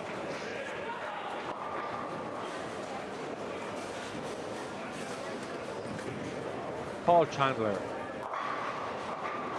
Paul Chandler turns up at the rock. So we have this rock tournament. He turns up for a 5-game tournament and he just absolutely blows the pins asunder.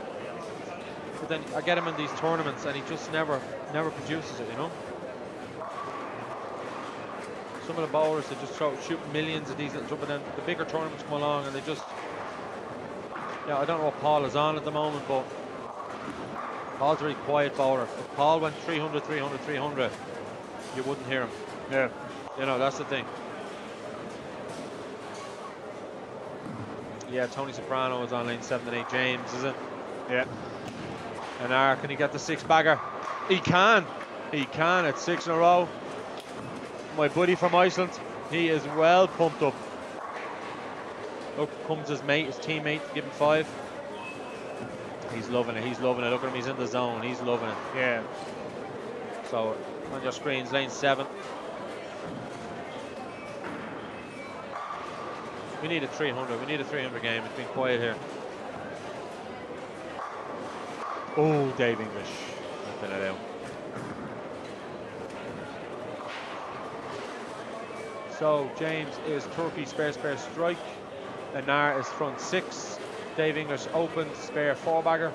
And Martin spare double open strike.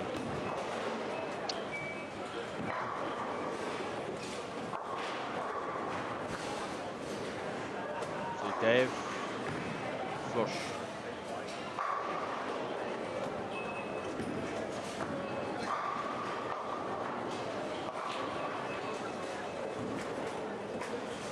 Willie Wall, my name is Brian Boss. I don't believe that. No.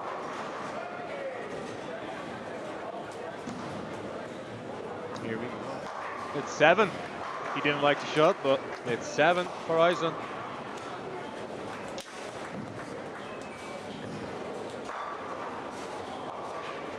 Paul Chandler, big 4. Gavin Fox. better. Much better, Gavin. A lot more relaxed off the hand there. You see the ball he's using before, he was just so aggressive, trying to hit the ball. You don't need to hit the ball any harder to knock more pins down. No. You don't need to slow your body down and slow your feet down to make the ball hook either. Keep your tempo, keep your speed.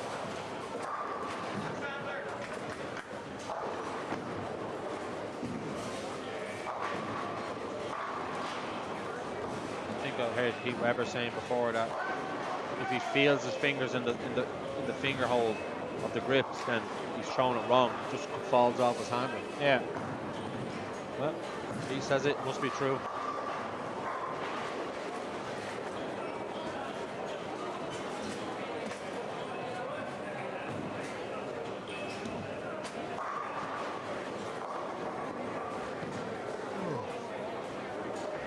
So we're all going to see is John Chew, Willie Wall, and Cheddars. Who's Cheddars? Credders. Who's Credders and there's Credders and John Chew. I think they're friends, aren't they? Yeah. Right, front 7 for an hour. Dave has just left the 7 pin.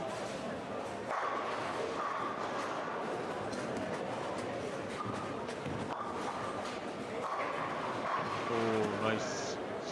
Nice messenger there on lane 11. See that on your screens in a second.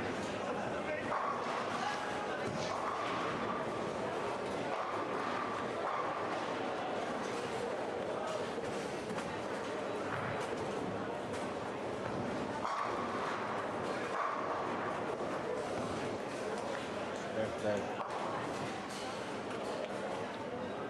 Okay, nobody's. I think someone is on a 300 on lane 16. I think that's front 8. Yeah. So we will let you know. Lane 16. There seems a bit of a crowd building up at the back there, so. And we've got front 7 here for an hour on lane 7. So you don't see him in the screens, but he's up in the approach now, so we'll keep you posted. He likes it. He likes it. Front 8. Robert, where Anthony Simonson? How come we never see him? We can't be this unlucky. He will be in tomorrow, I think. No, he shot 14.50, did he? Did he? So just check that. Definitely up there, really. I think he'd like 790 for his first 3. That's a 9 bagger, is it? Yeah, he's in 9th right now. What did he have? 14.26. Yeah. It's enough anyway, but you want to be up there to try and get into that sort of Sunday morning. I Yeah. wouldn't say I don't think he'd want to bowl again Saturday night. It's a late squad, it goes on very late. Yeah, luckily they shortened the format a little bit. It didn't have step 2 on 12 at night. 1 in the morning finishing though. I'll tell 1, you, 2, 2:30. I've bowled up to 2:30. It is not, and then I slept it out the next day. It's horrible, horrible. Just get a couple of hours and then. Yeah, it's not enough. It's not enough. Do you know what Anar has a squad? We don't actually, but we will find out. We will find out after this game. We will ask him. Might get him to show, put a score sheet up on the.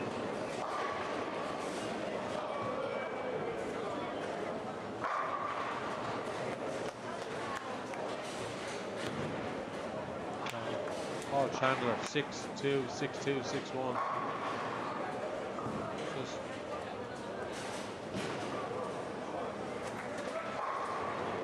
Who's that from 9 there? Lane 15 and 16. Actually, watch lane 12. Like McCall's spare ball. Right, he's going for 9 in a row. Oh, he's wrapped the 4 around the 7. Watch the spare ball on 12. Watch the pin falling over. Michael McCall there. Watch this. Oh, clipped it. Gavin Fox, spare turkey. Going for 4 bagger. Gavin likes to do his little run outs when he gets 4 or 5 in a row. No, he didn't like it.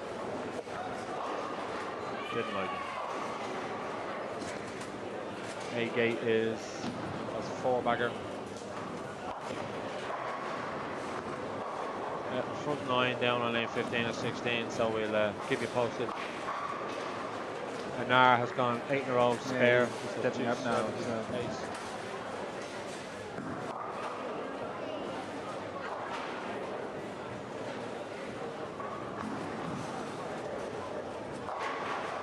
No, 7 count.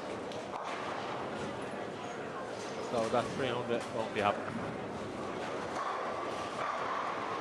Or no way. Oh no, it's not him. No.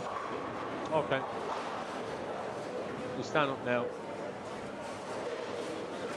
Keep you posted here. So yeah, guy on lane 15 now is going for 300. He's on 9 in a row. Dave English.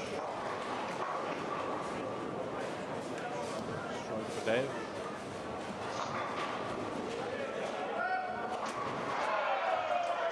Through the nose. Through the nose. Yeah. Strike. I think someone's a little nervous. A little bit.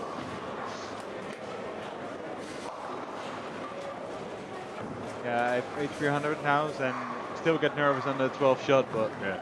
10, 11, a little bit, but the 12 one is, is the big one. That's true. I normally, you just go up, you know, because normally when you play league or practice, you'll always strike the 12. It's just always easy to strike the 12 when you've struck 10, 11. Yeah. It's just like, you know, I don't know, it's just a natural thing. There we go, front 11. Light shot. Okay, so we're on for 300 there in 15 and 16. Dom will be down there. Yeah. Jay is down there as well, so. A lot of cameras.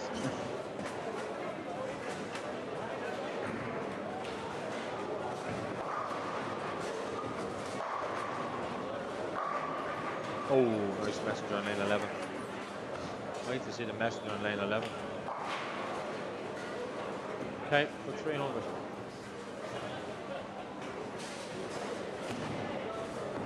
Oh, he fell off it.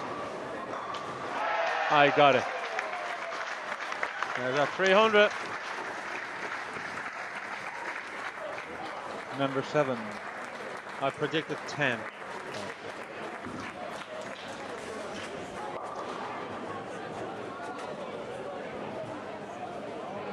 Okay. 300 game on lane 15 and 16. We'll find out who it was actually. Gavin Fox. Oh.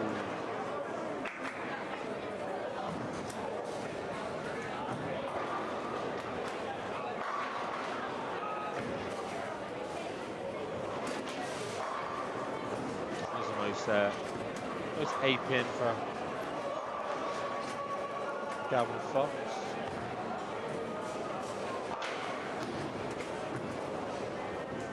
Oh.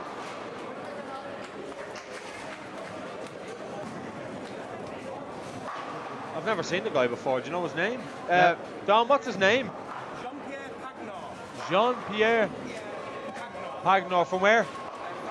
France. So Jean-Pierre Pagnor has just got the 7th 300 game of the Irish Open. So we're nearly there. He done a little dance. So it'll be on social media. Talk 10 pin. Here's Dom was going to show you. Yeah, it's a little bit live, but This is the last shot here.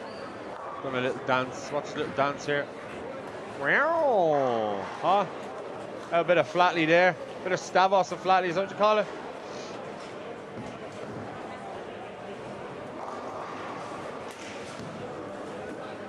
yeah, no, Eimer finished with a 278. Huh? Eimer. Okay. So you heard it there. Einar from Iceland, 278. We're going to find out what he's on at the moment. Yeah. We'll just try and get his attention. He might show us his scorecard.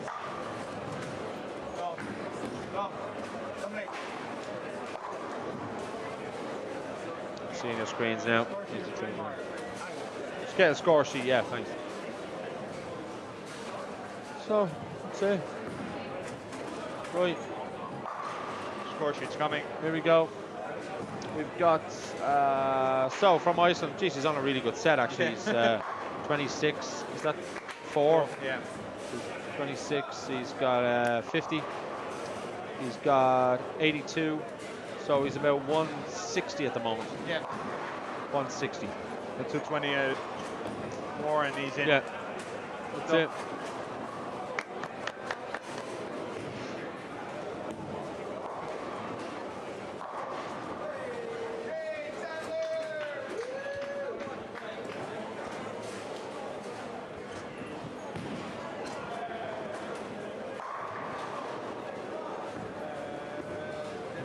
James Guthrie 199. Dave English is strikes out for 237. Mark Williams 211. Gavin Fox double going on the 10th. Thomas John is about a 170, 180 game. Mark Kerr is on 220 pace. Dave English, Brooklyn, gets 230 game there. And Mark stepping up a 4-bagger. I just heard that A-Gate has 185 over. 185 on, okay. A-Gate is 185 going into the 6th game. So the scores are starting to get a little bit better. I think if you're in the 220s and 230 over, you're fairly safe anyway for a boy, I think, isn't it? I think you get in the top 28 anyway. You'll play the second is it the second squad that 1 to 28 play? So it'll be a late one anyway tomorrow. I think we're in the high 14s. You'll certainly be in the Sunday morning. Yeah, It's for 8 sure. bowlers, isn't it? So at the moment, we're just looking at the screen here. So we've got top of the tree, Barry Foley, Rob Thurlby, 1478. Steve Gastmus from Belgium, 1469. Yep. Patrick Mika, 1443. Ramon Hilfrink, 1436. Andy Jones, 1436. Stephen Joyce, 1435. Alan Bride, 1430. So 1, 2, 3, 4, 5, 6, 7, 8. So 1430 at the moment is that. That's the magic number where you want to be above that to go straight into Sunday morning. Gavin Fox is off the sheet for 240. Gavin bowled. Gavin's high set so far is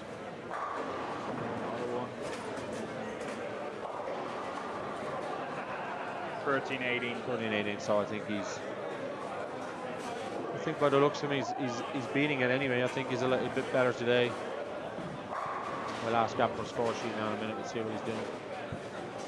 Yeah, the current cutoff for 45 is 13-19. Who's that? Nicholas Yannick Sørensen. Is that the cut, is it? Yeah. Okay. Gavin is 233 if he spares.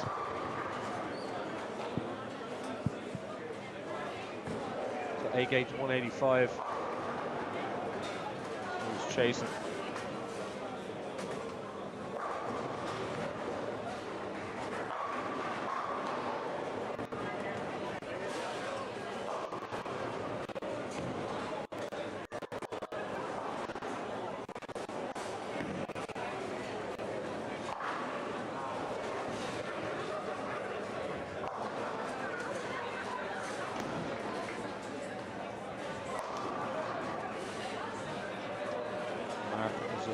Finish off here in lane 9 and 10.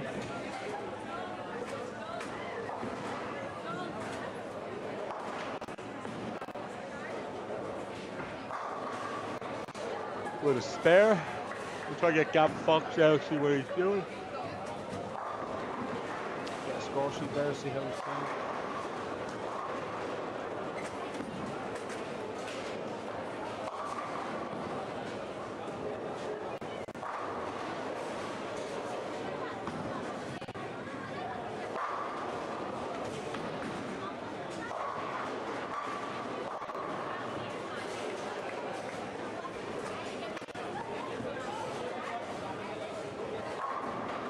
Oh, nice messenger. The 224 from Mark Kerr from Scotland. Grant Duggan, lane 7 and 8, sets us off with a strike. We've got Gustav from Iceland, another friend of mine who was at the Cubica AMF Promotion Club. And then we've got Pujan Julianson, and we have Laurie Spila. Yeah, something like that. Scandinavian names are always. I'll improve, and I'm sorry, I apologise if I've done wrong. But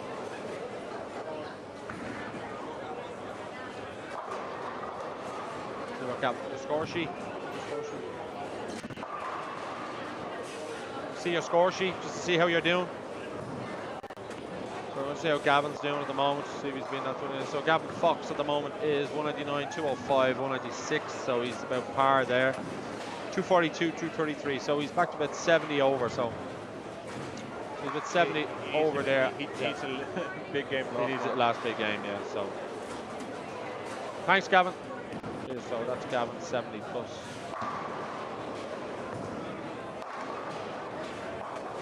Grant Duggan gets going with a double. So on our feature pair 9 and 10, we'll let you know what's happening. I see Kira Ray. Kira Ray is there. Normans is there. Kev Horton is there from Northern Ireland. We have Latvia, Northern Ireland, England. Paul Chandler there, 174. So that's not the Paul Chandler I know. The other Icelandic guy there on lane 7. double. Lenar is full of confidence, so he's going spare.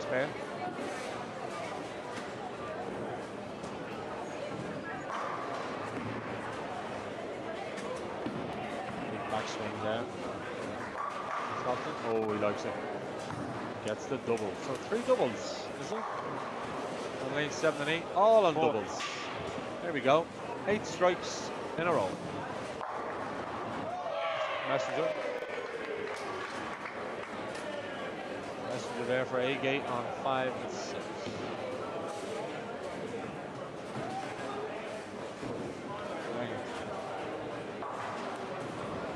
So I'm hanging tired.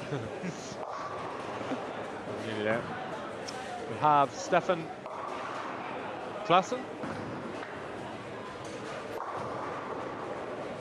So there's another strike. There's the first 9 strikes on 7 and 8. Let's see who lets the side down, huh? Yeah. Normans, lane 9 gets a strike. Very funny release, really behind the ball. Selwyn now, we're all getting a bit noisy now at the back, so. It's like it's between Selwyn, Ina, and Jason again. All about 150, 60. So it could be any one of them. What about the guy at 300? Sorry? What about the guy that had 300? Which one? The guy that had 300. Oh, he's not much. Is he not? No, Oh. yeah, a couple of 180s and stuff. Oh, okay. We have 10 on 7 and 8. Oh, we have 10 now, so 10 strikes in 7 and 8. This is nice. Oh, Kira.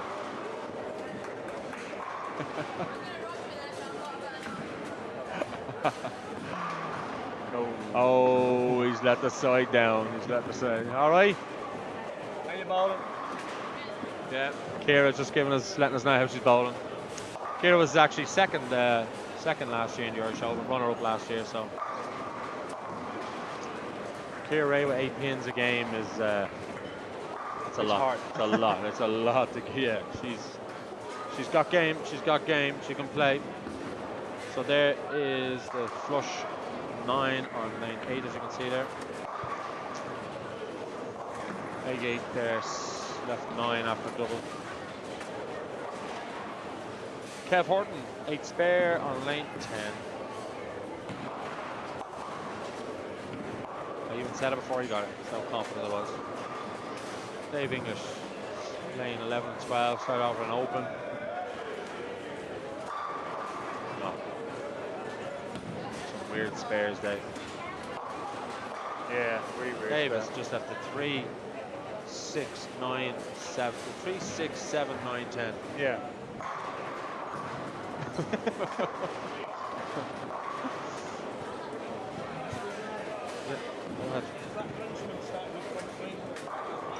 Oh, so he's on. Yeah. We're 15 in a row. Put it on lane 1 and 2, yeah. Lane 1 and 2, yeah.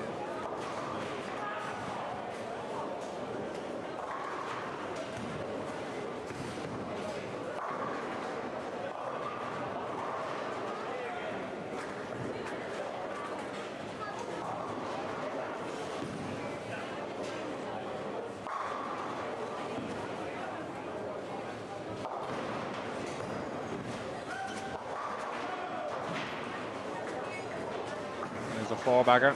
Yeah. 16 in a row.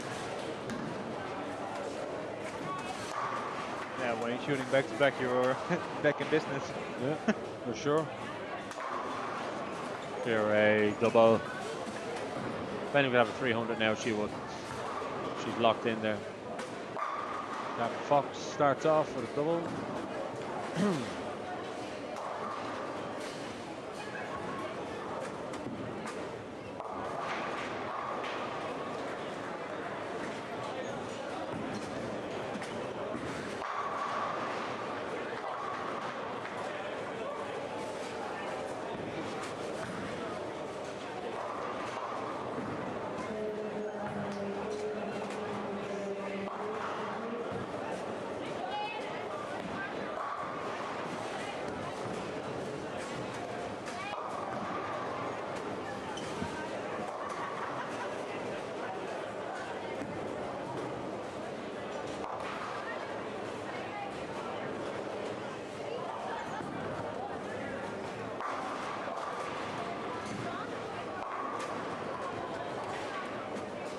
So I think it's safe to say there won't be a 1500 in this squad. No.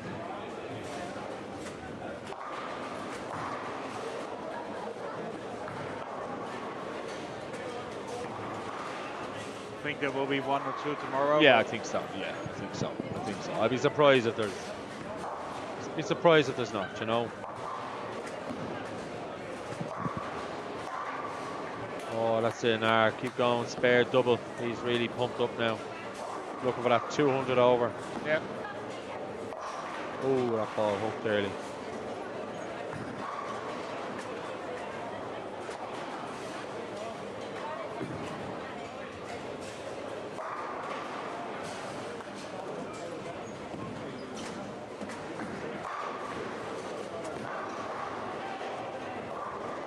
Five. Okay, we've got 17 in a row. Turkey. Bakire, Turkey.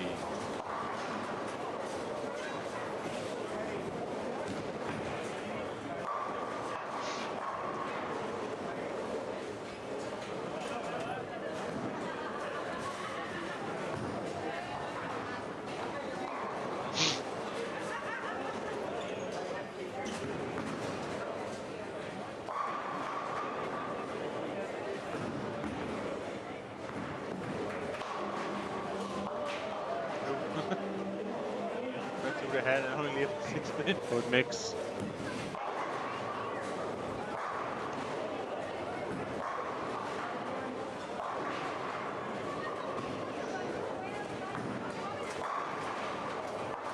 Strike for Norman's.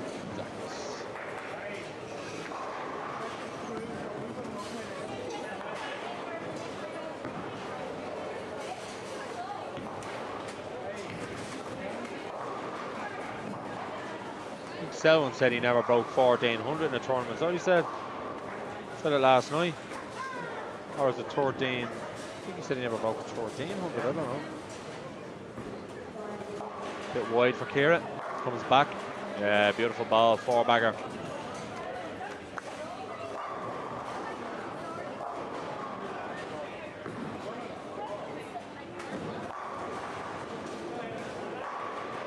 Six-bagger. We have 18 in a row.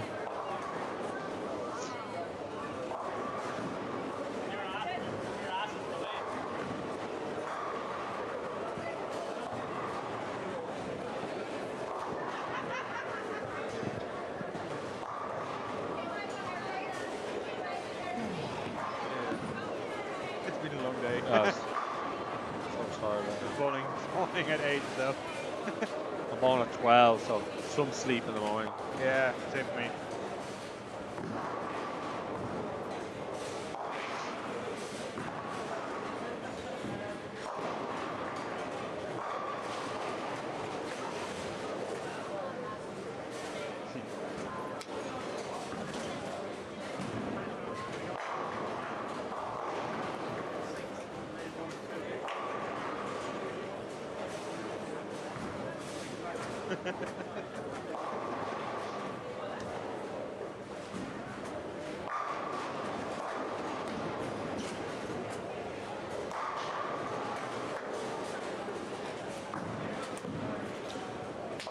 Okay, let's see. Kev Horton spare, Turkey, Kira, 4-bagger. Norman's double spare, double.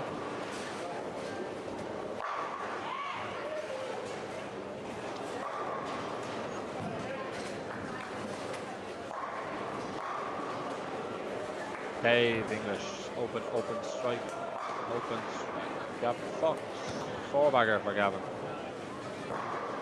Let's see, 1 and 2. 1 and 2, here we go. 18 in a row. Kira, 5-bagger. That'll be 19 in a row. Yeah. 19 in a row. 19 in a row. Back to back 300s. I think never happened in history of Irish Open. Yeah, I believe so, yeah. Never happened, I think. Irish Open history. No, don't think so, no. No, never been back to back, no. I've seen it in Sofia. One of the Swedes. I think we've seen it in Finland there from the Malaysia guy or Philippine bowler. Yeah. He had back to back. How's an hour down? Got a nice spot there on the left. He's gone double 4-bagger, so he's heading for 200 plus over.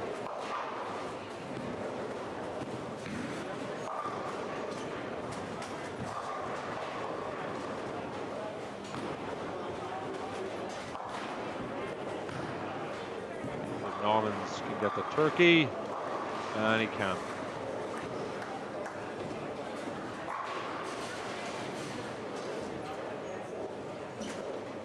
So he's 19 in a row.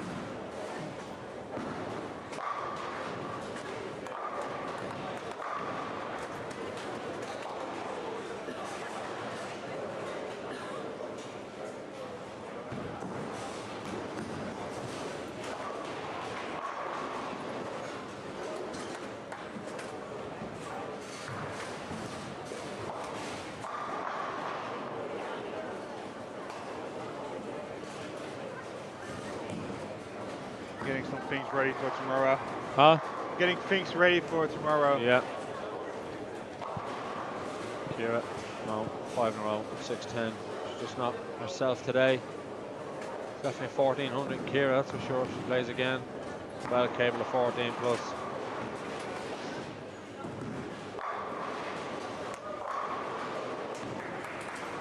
Okay, are we going for it again? This is for 20 strikes in a row. No, through the nose, blew it. It's over, no back-to-back 300.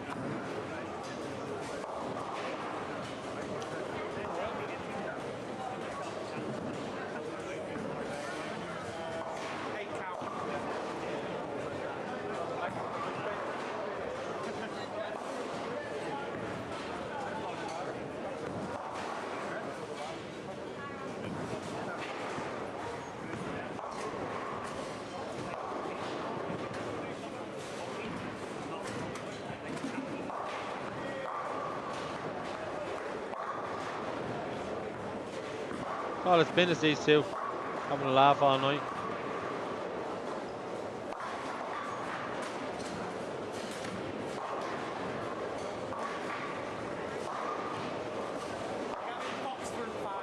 Yeah, Gavin Fox, yeah.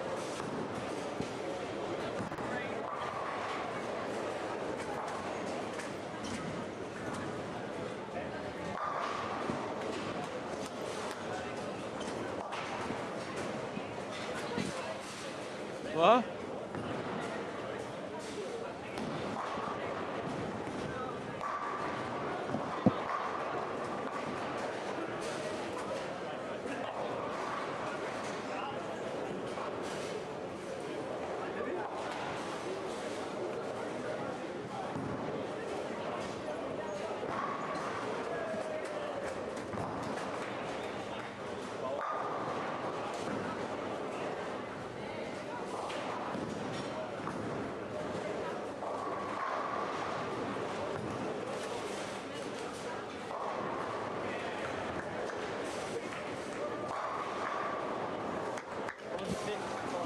Gavin Fox, front 6 for Gavin.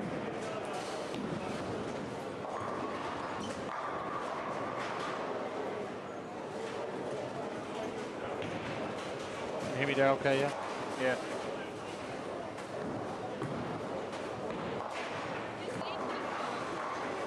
We think it's Selwyn or Anar. Be either Anar, Selwyn, or Jason.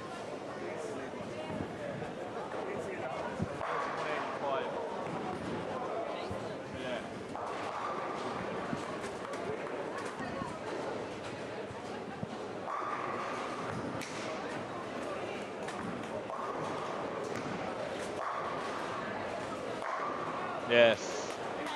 6-bagger for Anar.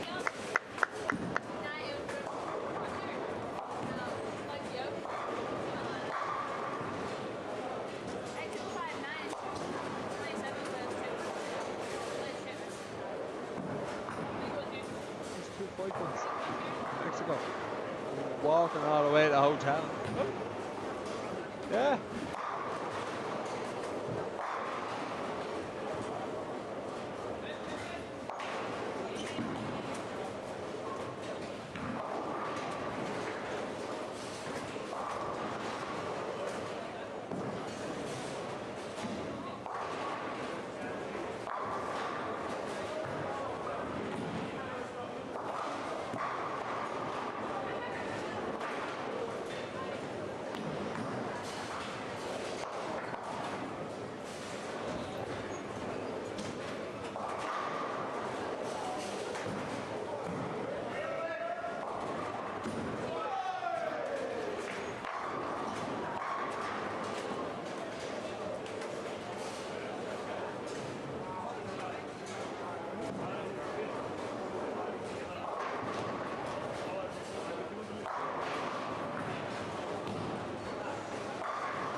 Gavin left and big split.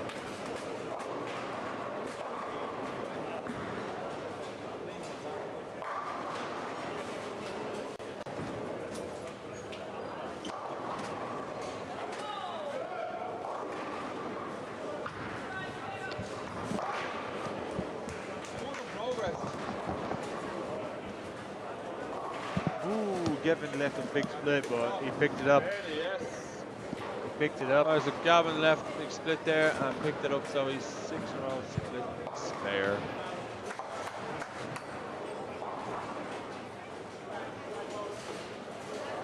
So 202 there for A-Gate, so he's 187 over. And Nara is looking at in about 2 plus.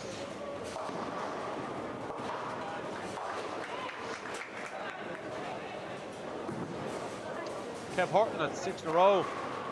Spare 6-bagger 9 miss. Strike off the sheet 250. Keir Ray off the sheet 270. Norman's off the sheet 250.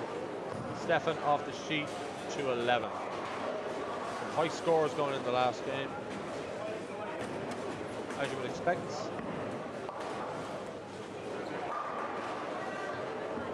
Oh, she pulled that one. She didn't like it off the hand. You know what that guy finished on? We know what that guy finished on down there, the Mr. 300.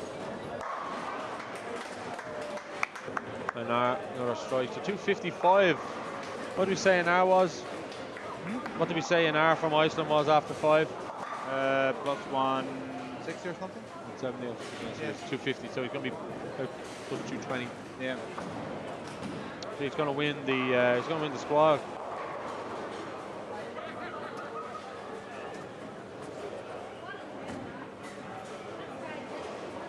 Oh. Got it.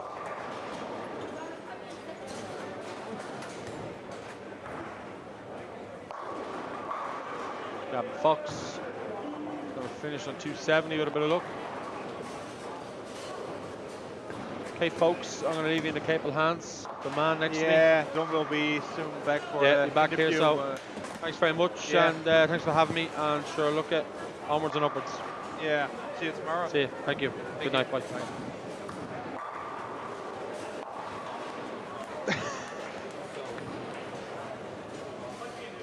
Yeah, that was very Foley on for almost full block.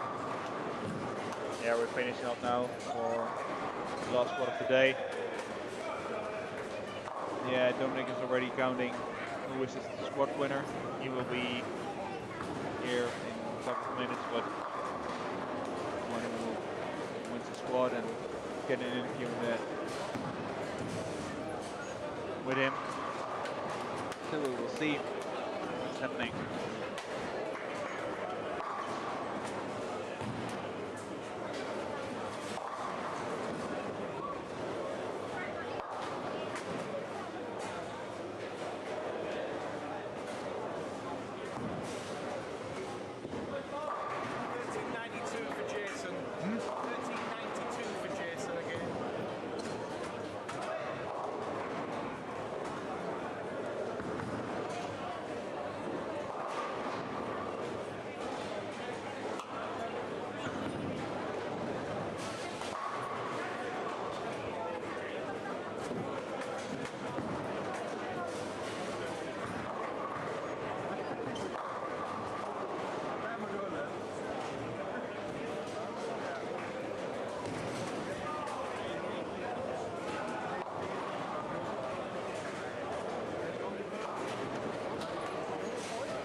So it looks like we've got a squad winner of Einar Bjornsson from Iceland with 14:20.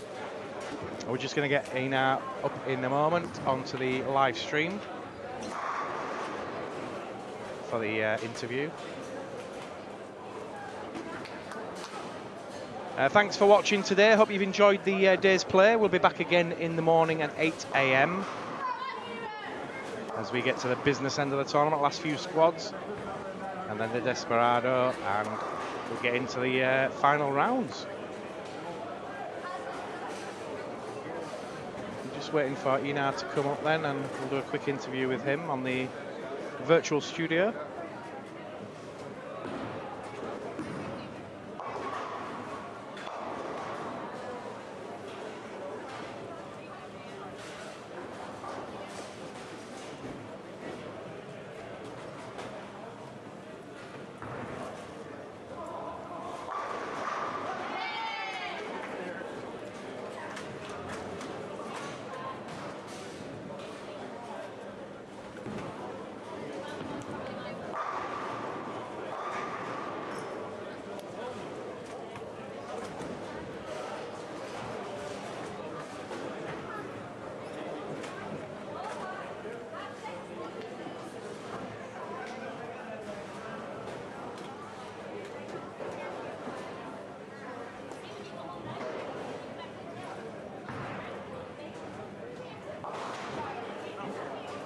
Right, so we've got Einar coming up now.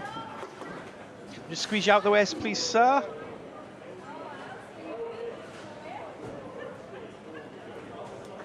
If you just sit yourself down there, Einar, we'll get you set up. I'll be there in a moment. So just bring you in, Einar, so you can hear me okay. Yeah. Get you into the studio. Yeah, we've got you nicely. Covered or what? Yeah. Come back a little bit, yeah. Okay. Right, so we'll go live then with Einar Bjornsson from Iceland. Yeah. 14:20. Happy with that? Yeah, quite so. Started what around with a 203. Yeah, early start, but yeah. Then I saw I was what 57 over or something. Now about 86 over after 4. So I needed to step it up a little bit. So and to guarantee a spot in a at least what step 1. Yeah. And yeah, then it was what 5:30 or something like that in the last 2. So it was quite good. Yeah. Did you find much of a transition throughout? Did you play one particular line and then move, or? Yeah. It was a because I'm a left-hander, so it was not that much rotation on the line and so on. So it was only about because on 17 and 18 there's a little transition over there.